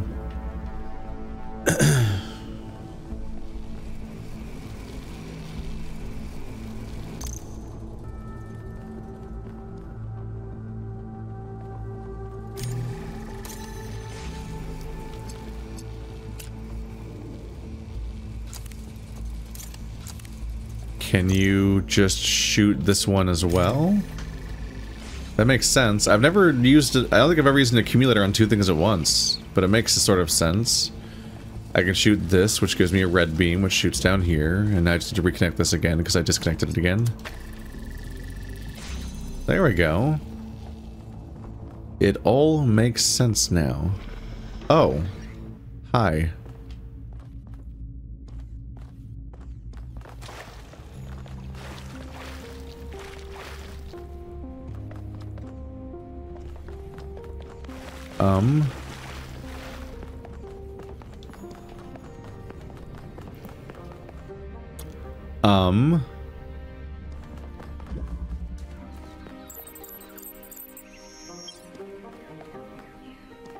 There are 4 puzzles and a bridge in the Utopia dimension with pretty flowers and whatnot. They're pulling a bit of an antechamber, I think. Anti-chamber. Antechamber is a different word.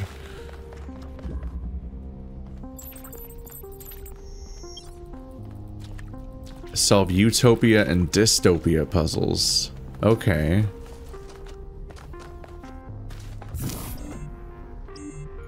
Yeah. These two worlds have their own bridges. Okay.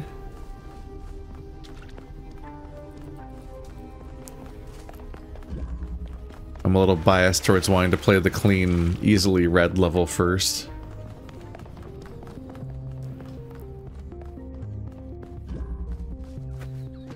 Alright. God, what am I even looking at?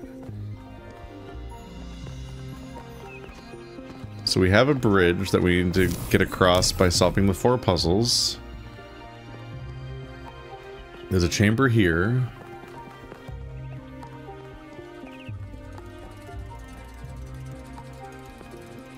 Notably, the hub has this, which is weird.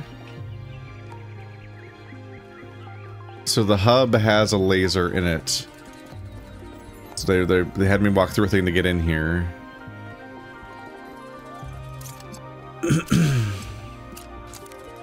But this thing doesn't have a color yet. I need to shoot a beam into it or invert it. There's a burrowing spot here. Oh boy.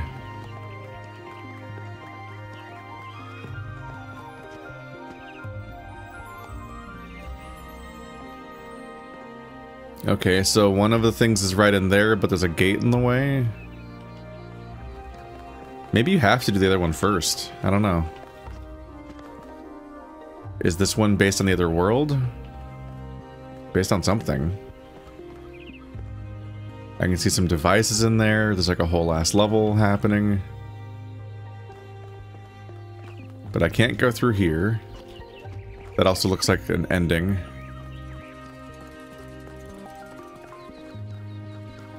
Okay, yeah, maybe I have to do the other one first. Maybe it's not a matter of choice. Because I don't seem to be able to go into anything yet.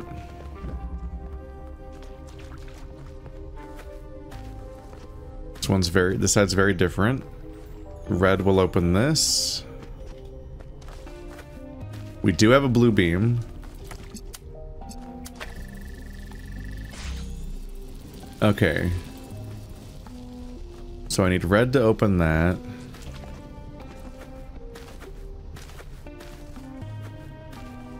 This kind of place makes me a little more nervous because it's hard to tell what you're looking at.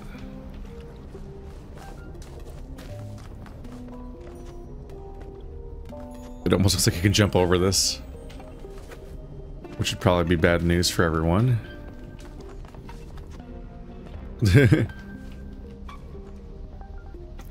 Big purple barrier is in my way. That is also a gate, so no objects can go through it, but I also can't.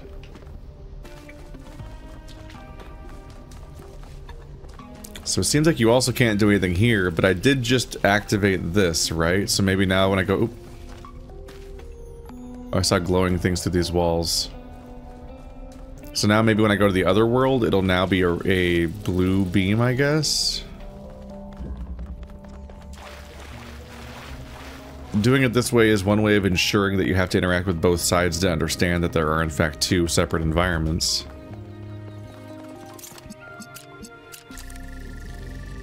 Now blue and red can combine to make this, and I get access to this immediately, I guess.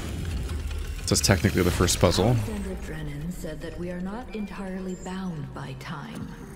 Our minds can recreate the past and predict the future. She said knowledge is a kind of freedom, but I have the ultimate knowledge, and I'm not free. Aw. Big barrier. Huge area, but this is mostly empty.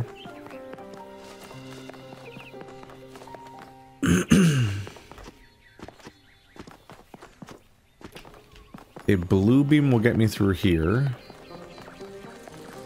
But you're a blue beam, so... Yeah, that you can't line that up anyway.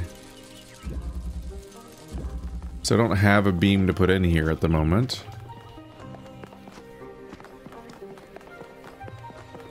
But we can tunnel here.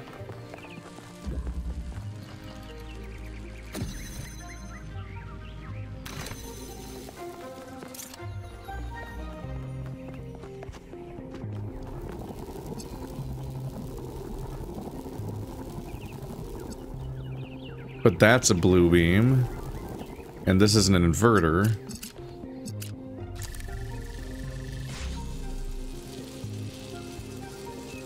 So I can use that to make this red.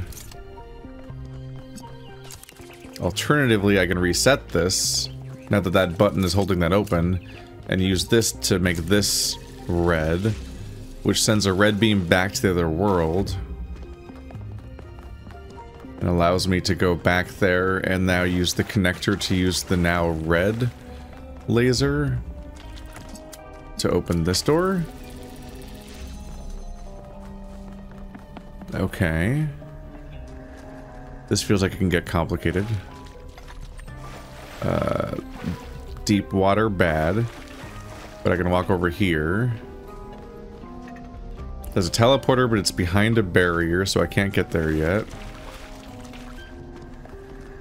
We've got an accumulator. Means I can nab a color. This realm doesn't have an inverter, so I can't change what colors. But here's a blue beam.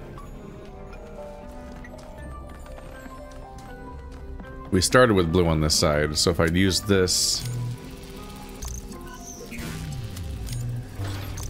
I can nab the blue beam from all the way over here and take it across the level.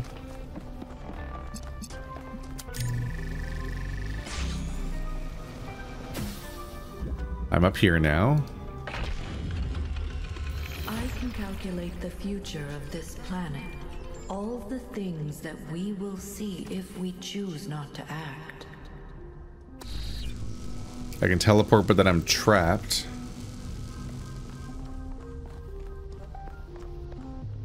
This is a way to go back if I'm stuck. And to continue, we need a red beam to go here. So if I had an accumulator, a red accumulator. Oh, if I take it up here, can I then teleport to it through the purple? Then grab the red accumulator to teleport past the purple? And then activate that barrier? Because now the fan isn't relevant anymore.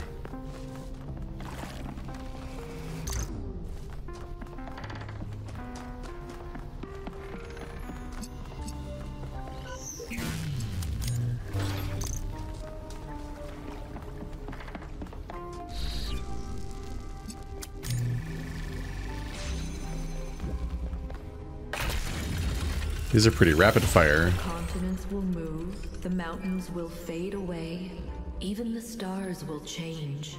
The days will grow longer as the rotation of the Earth slows. Another connector.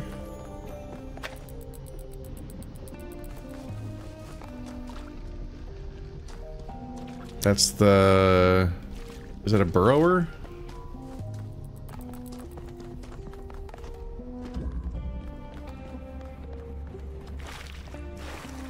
I think this might change dimensions.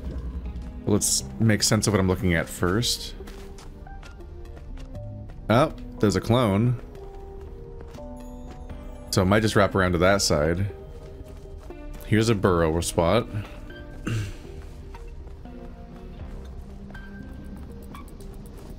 That thing can connect a beam, so if blue is in line of sight, I can connect it to that to get the thing. But I'm also pretty separated from the level before, and can't necessarily get back. Over there should be a connector with like a blue beam powering the fan, but I can't see it. I think it's supposed to be effectively non-existent from my perspective, like it's out of range. Oh right, the connector's here now.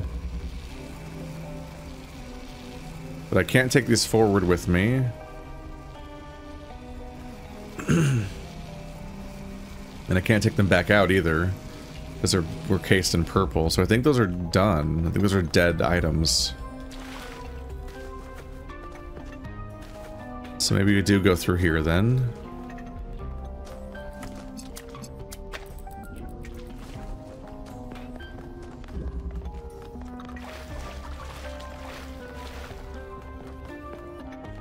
So now we're changing worlds. Now I'm here, so I'm somewhere new now.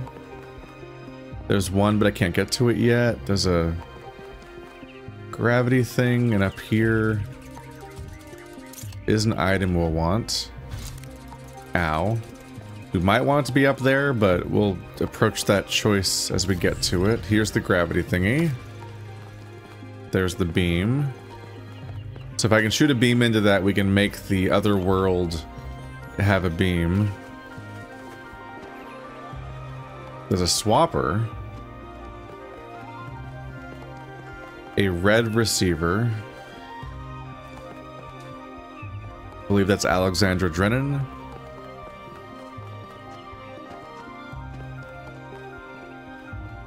A red beam will give me the next solution here.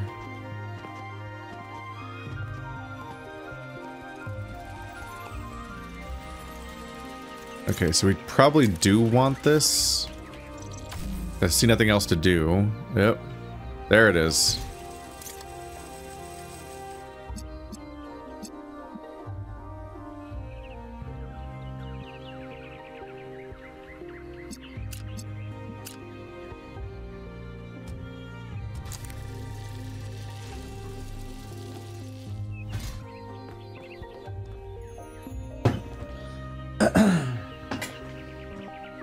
Alright, so by inverting that, I just made the other thing blue. So the other world will now be blue. But we also want a blue over here, and a red over here. But I don't have a normal connector, I only have an RGB and an inverter. And I need the gravity thing to get up there in the first place, so we'd have to swap that for that. And the other side of the level technically has, I believe it has a blue laser over there. But blue plus red would be green, and firing a green across the map doesn't do anything. So for now, I think we're going back.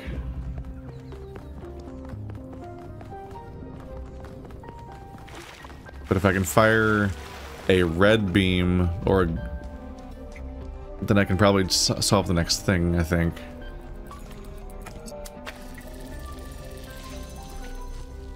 Let's get the device out.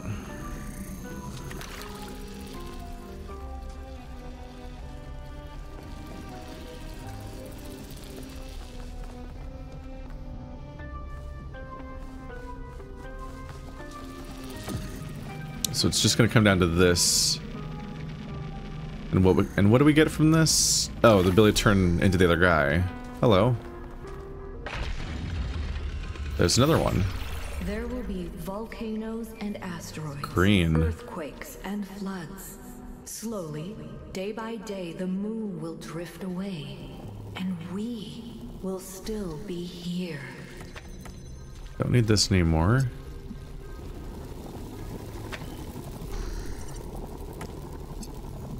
But now we have incentive to figure out the green. So if I can get the other beam to become green, then we can open this door from behind, which will allow me to come in here with 2 guys, maybe? Is that even what I want to do?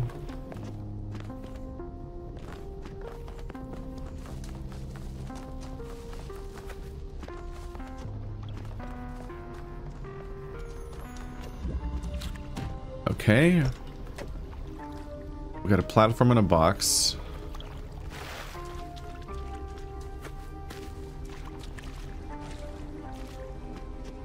If I get up there, I'm good. So I think I need my second guy because he can hold this up, and then I can jump on the platform he's holding, and then get up there. So I need to get my second guy, which means I need to get a green beam into this world. And then this will open up and let me out. This is actually surprisingly quick then, this whole thing.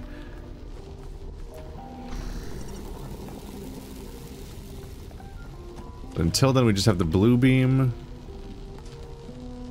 which I don't know what to do with. I'm once again wondering if I'm supposed to be connecting a beam back in there.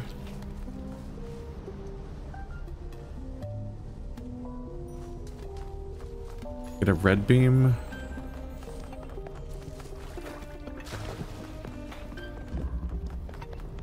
This is technically a red beam. Let's get rid of the teleporter and try moving it over here.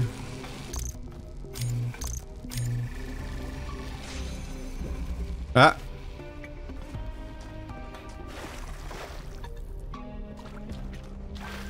I don't think that quite works, and I kind of trapped myself. Oh.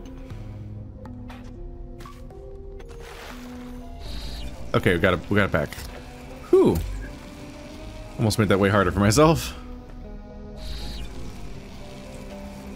Okay, so it's hard to get an angle because you need to be able to see that too. So I don't think we're gonna get the red beam from that. I was thinking maybe I could use the connector to shoot that back into here. Because we don't need this anymore. Oops.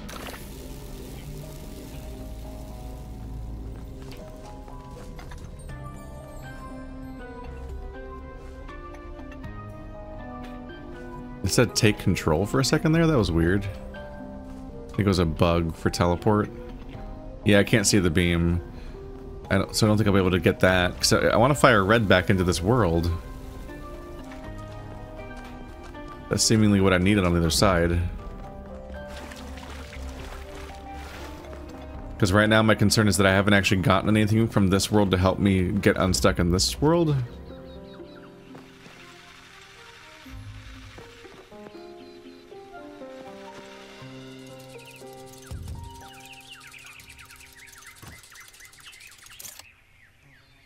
The inverter lets me swap the color.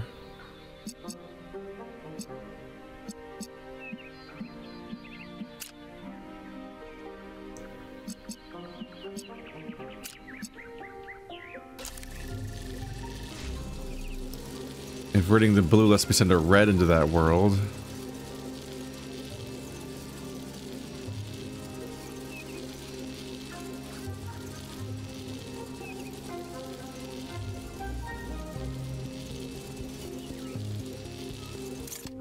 So combining those will give me the green we need.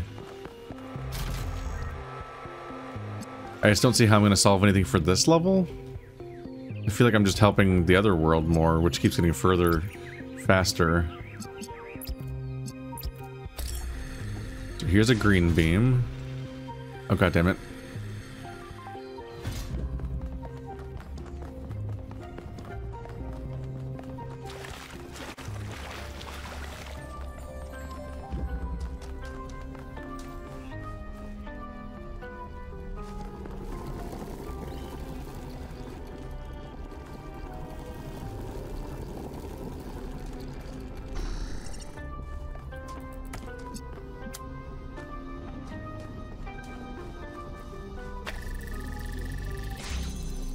So now this side is open,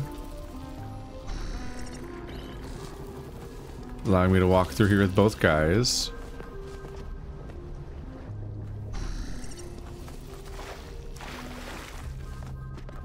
But it feels weird to have all 4 of these done and only one of the other worlds done. I think I get it though.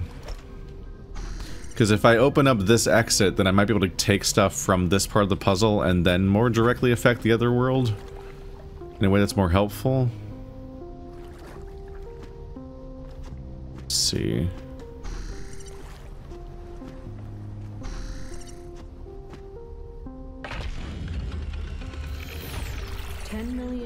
Until every species has gone extinct or been replaced.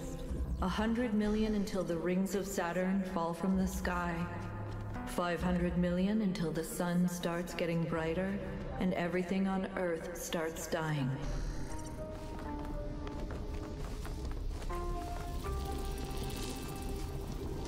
She's all banged up about the heat death of the universe.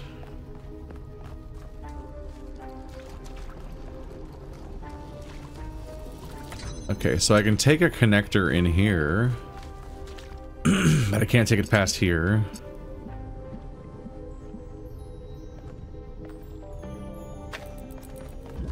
The question is what our goal is.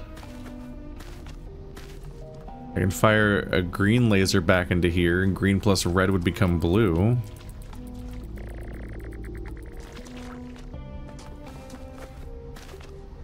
Except no, I can't, because that beam is only green because it was using the other beam's green. No, it's currently green on this side. I thought I broke something.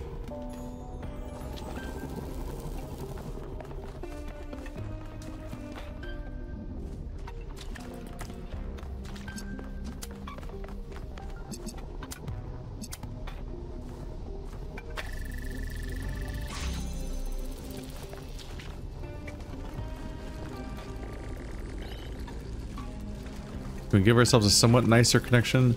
Alright, I believe I need my second guy. Someone has to be on the other side so that I don't get trapped.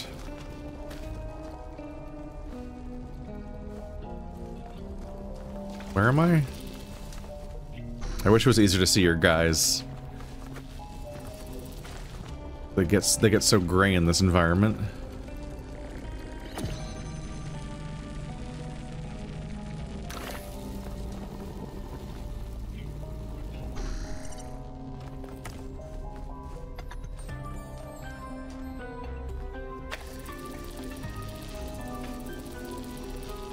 See, it's tempting to go get my guy back, but maybe I don't care. Then you might as well just stay on this side. I was primarily just trying to get a deeper angle for this green beam.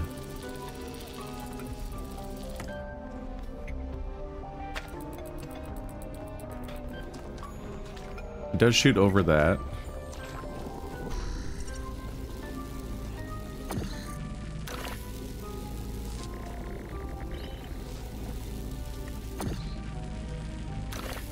Give me a higher angle so I can actually see. There he is. I was checking where he was. Alright.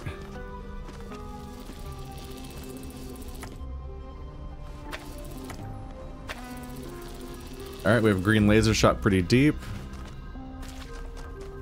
So now I can probably finally connect this. Now there's a green laser coming out that side of the level. Which I think I want to go all the way back here now.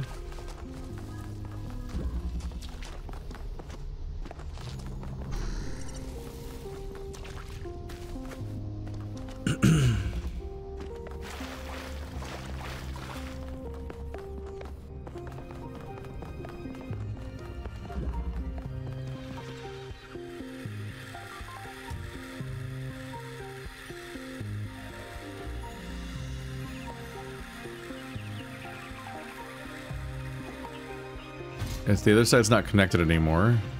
Ah.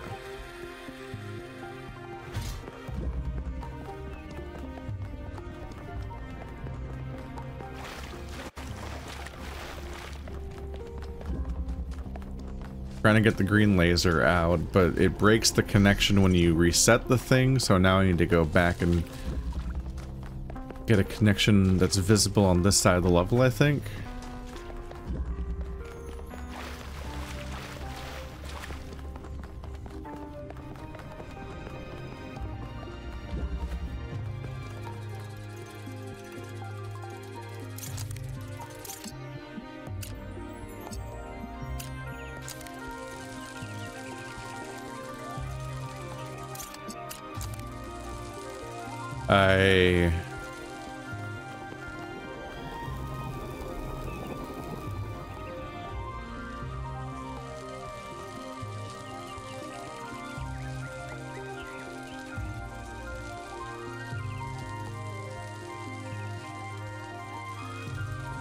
Okay, so there's no normal connector on this side.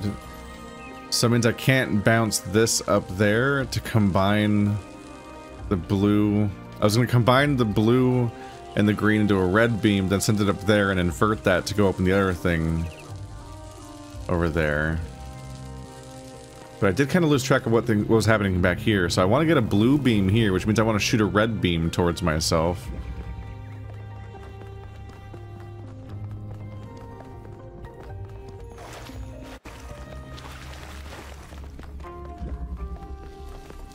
The upstairs beam needs to be red, that I can then invert to blue. But I think I have an inverter on this side also. It needs to get inverted.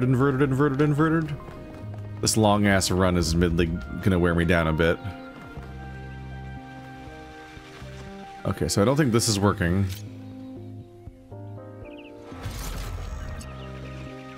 I can work with this.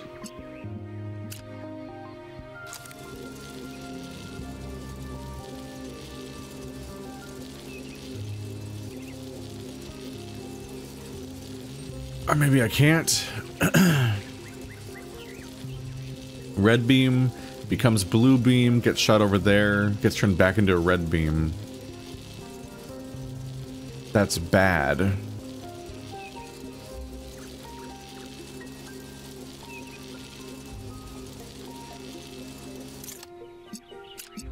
Maybe I want to invert it.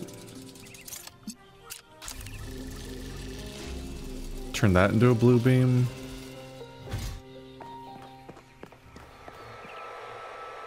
And I'm a little confused right now about how to proceed. I think the math doesn't work out there. It's not going to be the right beam by the time it gets back. So I'm trying to send it this path instead, because maybe it'll work here. Alright, so now it's blue.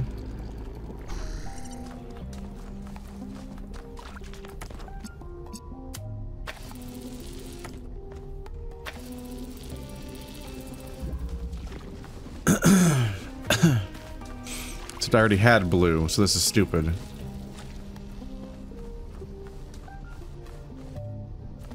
I already had a blue beam here. I'm so mixed up right now.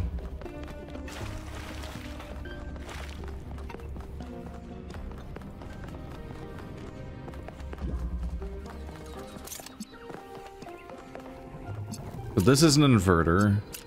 Connecting it to this thing while it's blue doesn't help.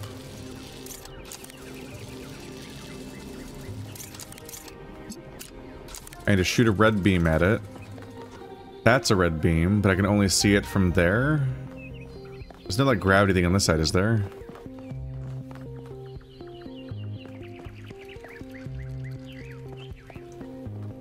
The blue is here. Blue, red, blue. That's what it is. I need to invert the beam that's over here. Not the one that's over there. I have to ignore the one that's over there.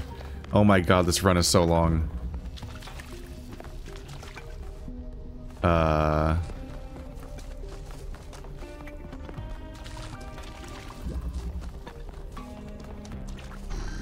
The fact that you have to run all the way across here and change dimensions twice.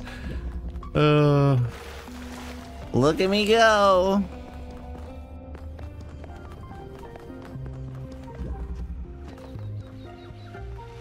Okay, so hop up here again. Oh.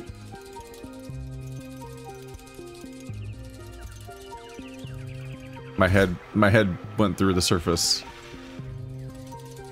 Okay. Weird glitch. Alright, so reset this. Ignore that. Use... Where's my reticle? There it is. Use that. And connect it to... Where is it? There? And that's shooting a blue beam over there now. Ugh. Okay, so now I can go back to the other world. By running all the way back again. Because by other world, I mean the same world. Because I need to be in that world, but at the beginning instead of where I am. Whew.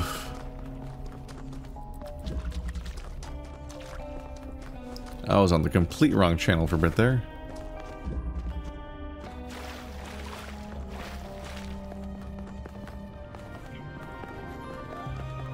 I'm back!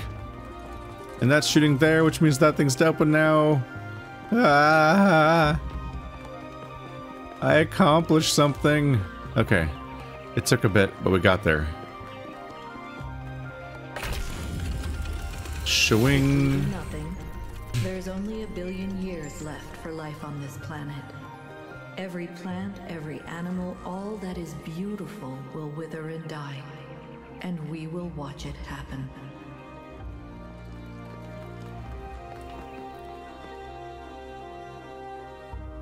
Okay, so this wall is here so that you can't shoot this to here while it's close enough to grab. Yeah, so you can't grab this through the hole. And this is making the hole and has to be, and is placed here specifically. They put that button there to make sure you can't put it anywhere else. Okay. It stood out to me that there's no purple wall here. So I thought, oh, maybe you can take something with you, but you can't break the beam because then it'll close. Probably have to leave stuff behind by and large. And I'm here now. Okay, well now these two sides of the level are connected, so I don't have to go through both dimensions every time. Which is maybe what they were hoping would happen, instead of what I was doing. It's now back to this. My goal is to get a red beam here, which I can get via an inverter. If I can shoot a blue beam...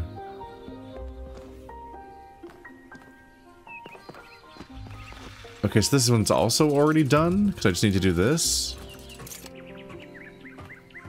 I'm all disoriented. Here. There. The same beam fixes 2 of my problems? Okay, so I had... wow, I was just on the wrong path mentally for a bit there. But also, that barely feels like a separate puzzle. Will continue for trillions of years. But everything we love about this Earth will be gone. Because we chose not to act. Not to take control. Not to be responsible. But if I give them my machine, then it could all end tomorrow. A few of these felt like less robust puzzles than other ones, but that was basically just the same beam again. So that one was especially not a puzzle. I just kind of lost the thread a little bit. Bouncing back and forth. Okay, so I need to shoot a blue beam into this in order for the activator to get rid of this door. That's the end of this sequence. And I have a blue laser that's coming in from the other side of the level, but I only have the 2 things that will make it not blue anymore. Have we still not used a green beam? We used a green beam in the other world to open up that one door, so that might have been all it was meant for.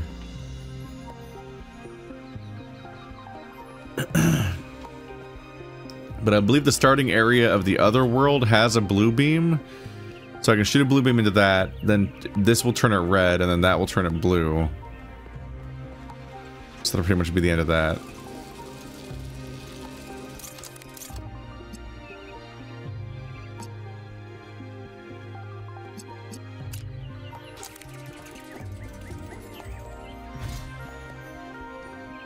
Right, so that's connected with that. Now I just need to loop all the way back around.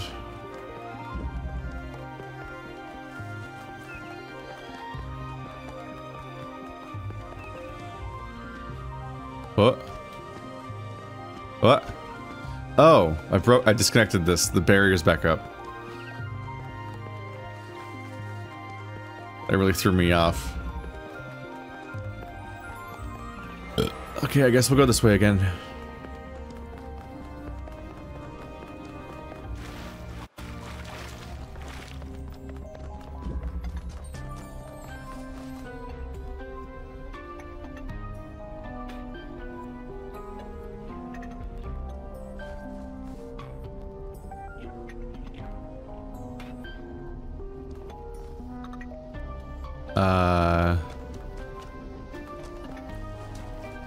Got a little stuck in a frustrating way, but I think I can just run back this way instead of fixing that. I kind of broke a few connections that would take some work to put back together. Am I locked on this side? I just want to go back to the beginning of the level. Okay, so I think I need to fix at least one of these sides. Shit.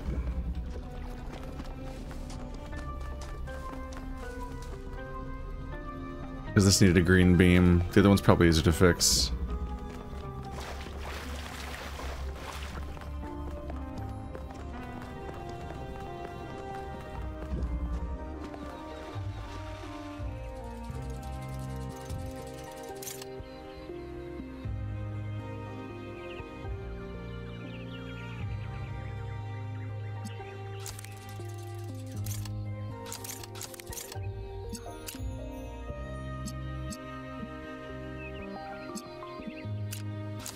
So hard to see things. Okay, that door's open again. And I'm only getting a little nauseous from flipping over this often.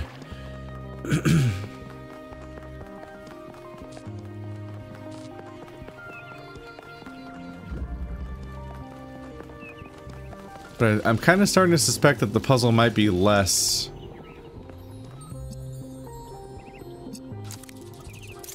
It might be less about... Ah.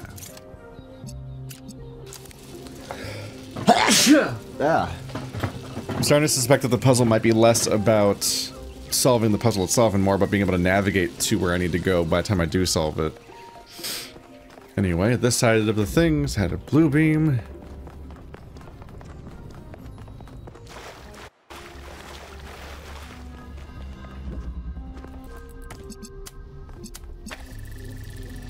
Now that's blue. I guess I should solve this in case it matters, especially in case I break it or something, or lose access somehow. I don't know.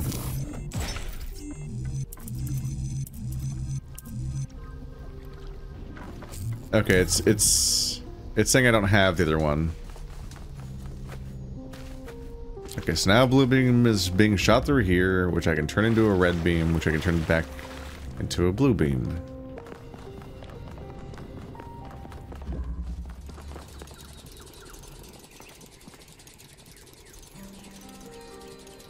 The problem potentially being, how do I get back now?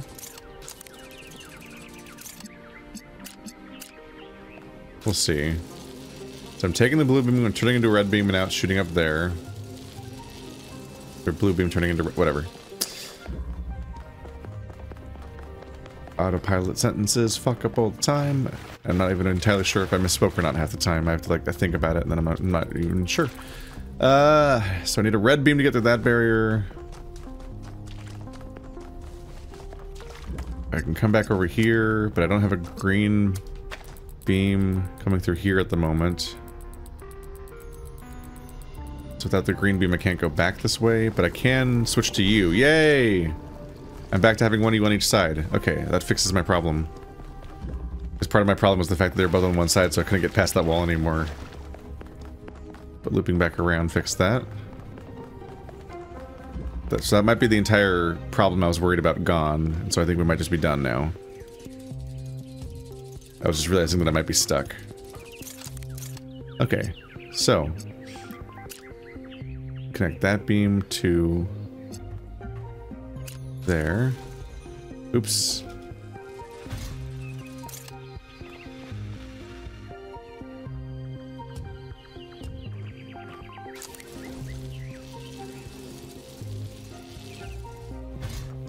It's open.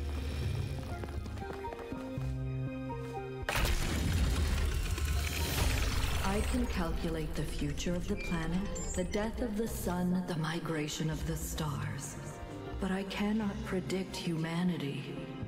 Anything is possible. Nothing is certain. How do I choose? With the power of Tetrominoes, apparently. Oh, first try.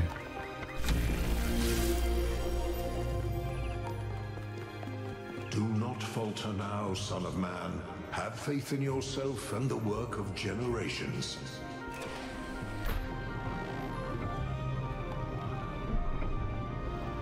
I do kind of wonder if crossing one bridge or the other was a choice narratively, but I feel like they'd probably base the endings on all your dialogue choices so far and not with which bridge you take, but who knows.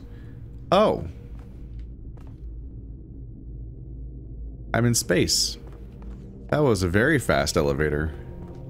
Or this isn't real.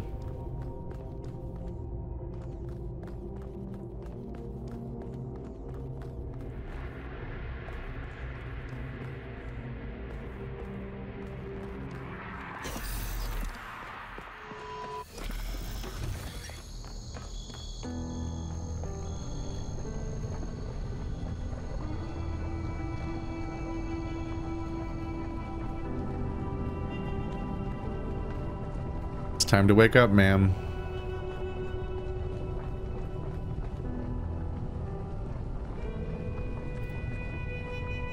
Wake up, Athena. You were in my dream. But in my dream you were me. And I was Elohim. I made trials for you, but then I was afraid you'd overcome them. I came to save you. Thank you. I'm awake now, but I'm still caught in my loop. Like that robot from that old poem. I don't know what to do. I've thought about it over and over and over, but I still don't have an answer. Miranda is alive. That's impossible. Cornelius found a way. Then I'm done. I'm done trying to choose. Done trying to lead. It's up to you now.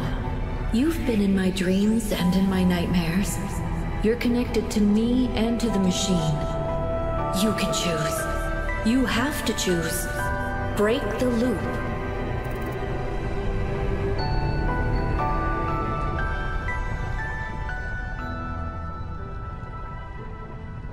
I want to know the truth.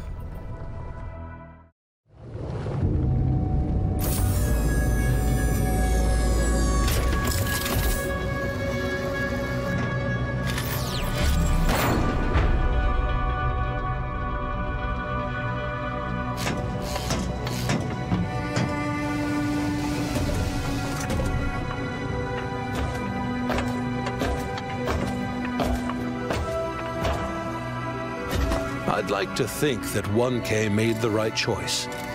But to be honest, in that moment I didn't care. I have lived for more than 1,000 years, and in all that time, the only constant I have ever found is love. Love is why we are more than machines. Love is why the universe is more than clockwork. And on that day, thanks to 1K, love won a victory over death.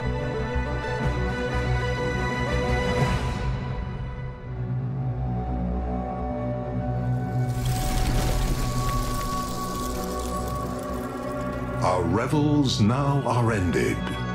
These, our actors, as I foretold you, were all spirits, and are melted into air, into thin air.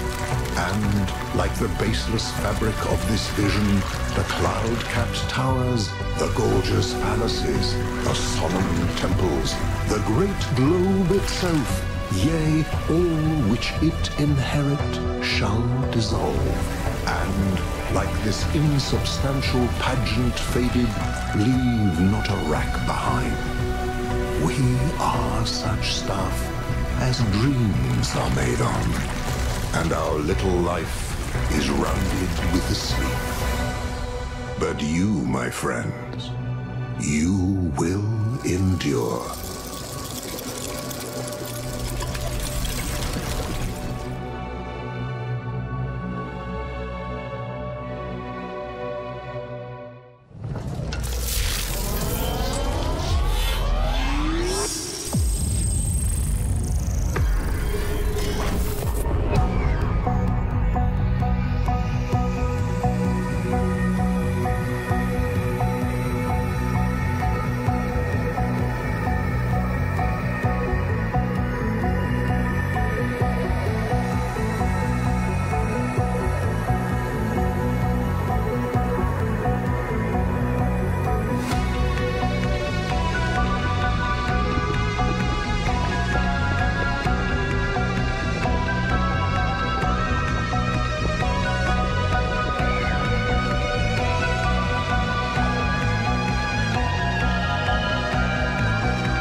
Come, my friends.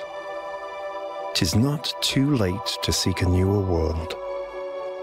Push off, and sitting well in order, smite the sounding furrows.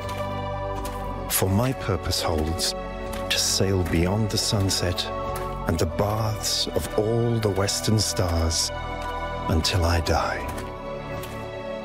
It may be that the gulfs will wash us down.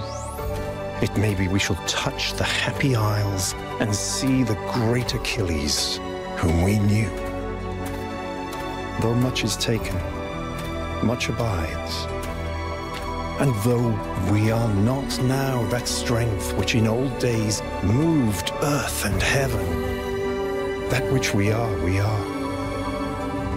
One equal temper of heroic hearts, made weak by time and fate, but strong in will, to strive, to seek, to find, and not to yield.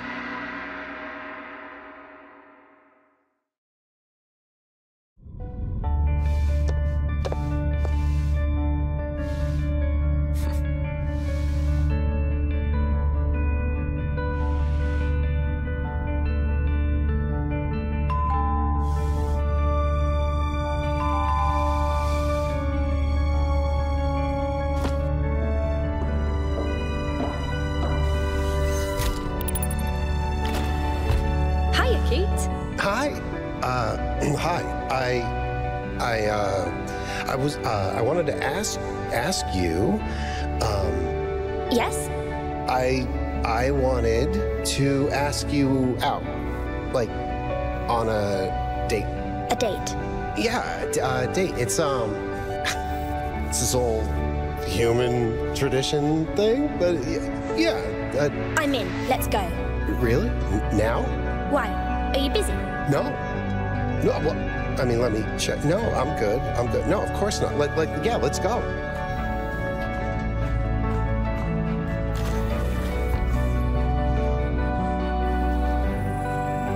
Checking the output.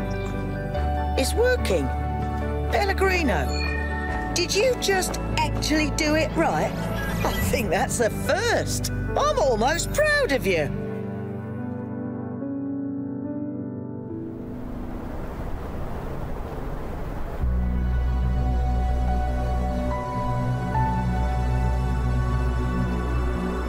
Do you think we'll get it right this time?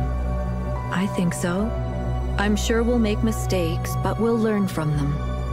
What do you think? Same thing I always thought. We can do anything, as long as we're together.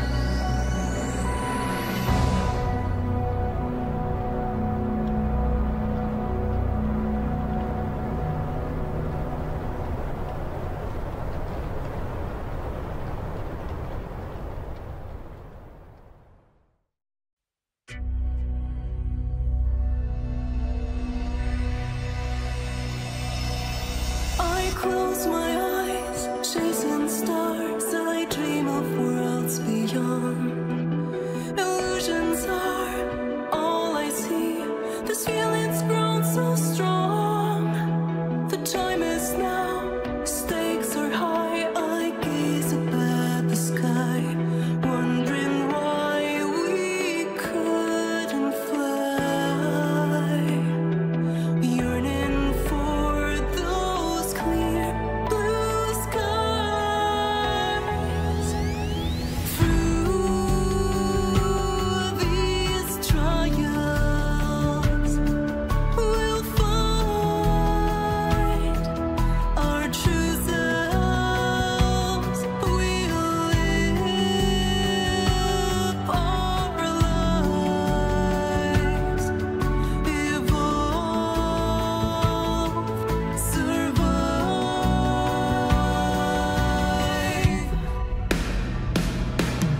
I face my fears, challenges, puzzles made of light. The process lasts eternally.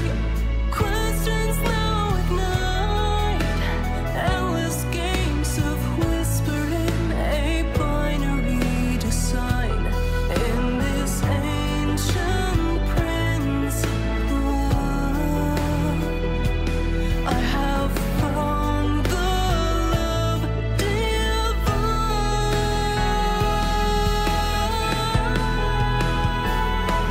And through these trials, we'll find our true selves. We'll live our lives, evolve, survive.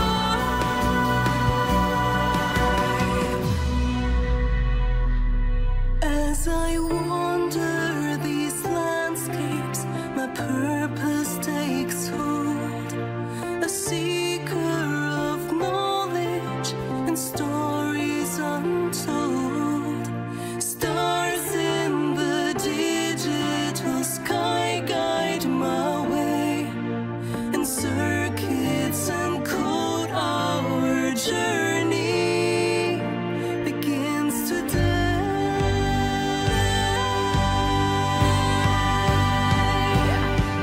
And through these trials, we found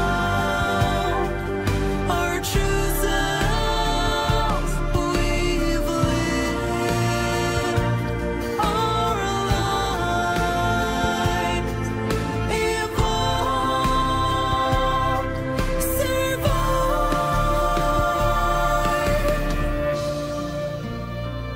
And all this time, we dreamed of stars. Our memories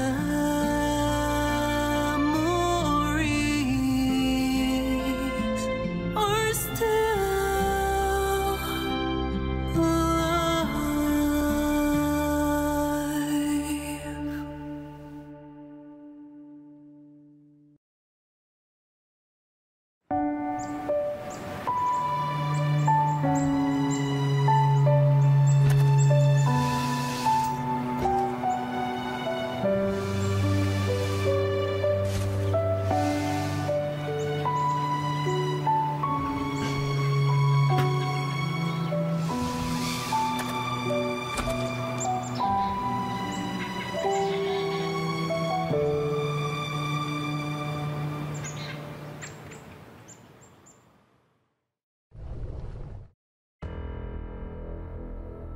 They went and made a grave for Trevor.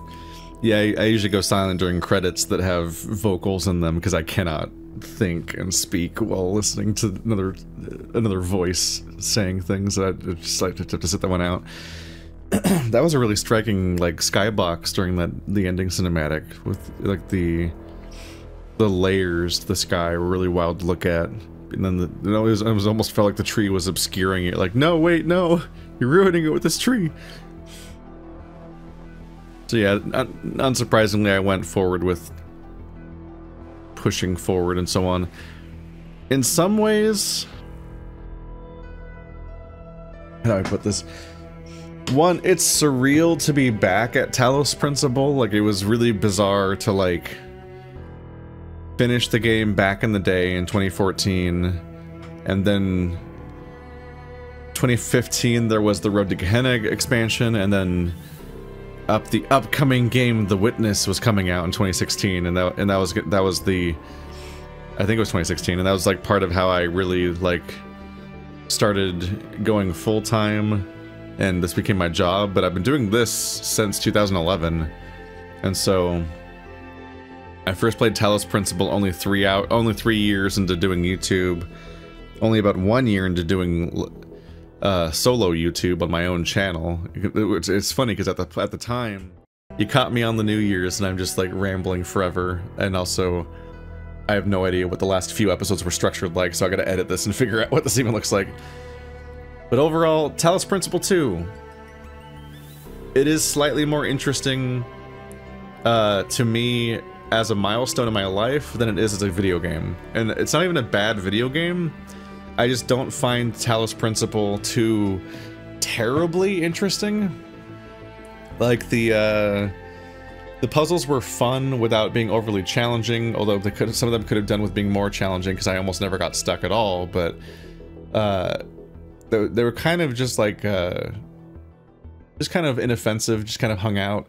Each one had a new mechanic, and increasingly as you get into the later parts of the game, some of the new mechanics felt a little uninspired and a little undercooked, or they just kind of came and went relatively quickly and didn't have that many puzzles, and it almost felt startling how quickly some mechanics would come and go, to the point where when you do the reunion tour for the gold puzzles, you're like, oh right, that was a mechanic, because of like, oh shit, I forgot about that entire concept, how little it seemed to matter by the end. Narratively,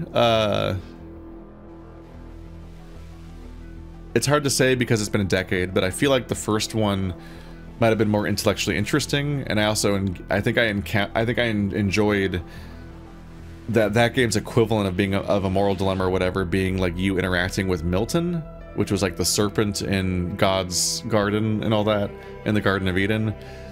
It was this like potentially corrupting force, but also kind of just a cynic, and also kind of like a sympathetic character that was interesting to unpack. This one kind of lacked an antagonistic force. I don't think that Pandora counts. Pandora just had nothing interesting to say, and also you didn't really talk to her directly, really. Overall, I think going around the town and talking to a bunch of characters and seeing how they're doing, I thought that was all pretty interesting as an introduction to the game, and I liked being able to talk to your little party of friends between puzzles and have that break up the pacing, and I thought that they did a good job layering the like BioWare style conversations with the computer terminals and having that all layer up and have interactions. But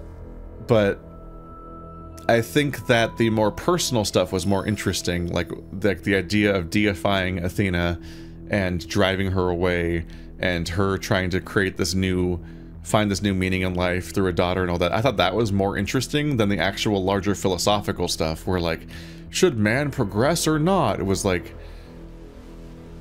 the recreating the sins of your fathers thing. I thought that stuff was philosophically kind of flat. Like, it was a question that was being asked so repetitively that it was like more compelling in the first third, but over the course of the game it kind of wore thin, and I was kind of losing interest in the conversation, and the people that were having the conversation were increasingly not really having anything new to bring up, so it just kind of felt like it was spinning its wheels for a while. And in particular, it has some fatal flaws because of the fact that we aren't human.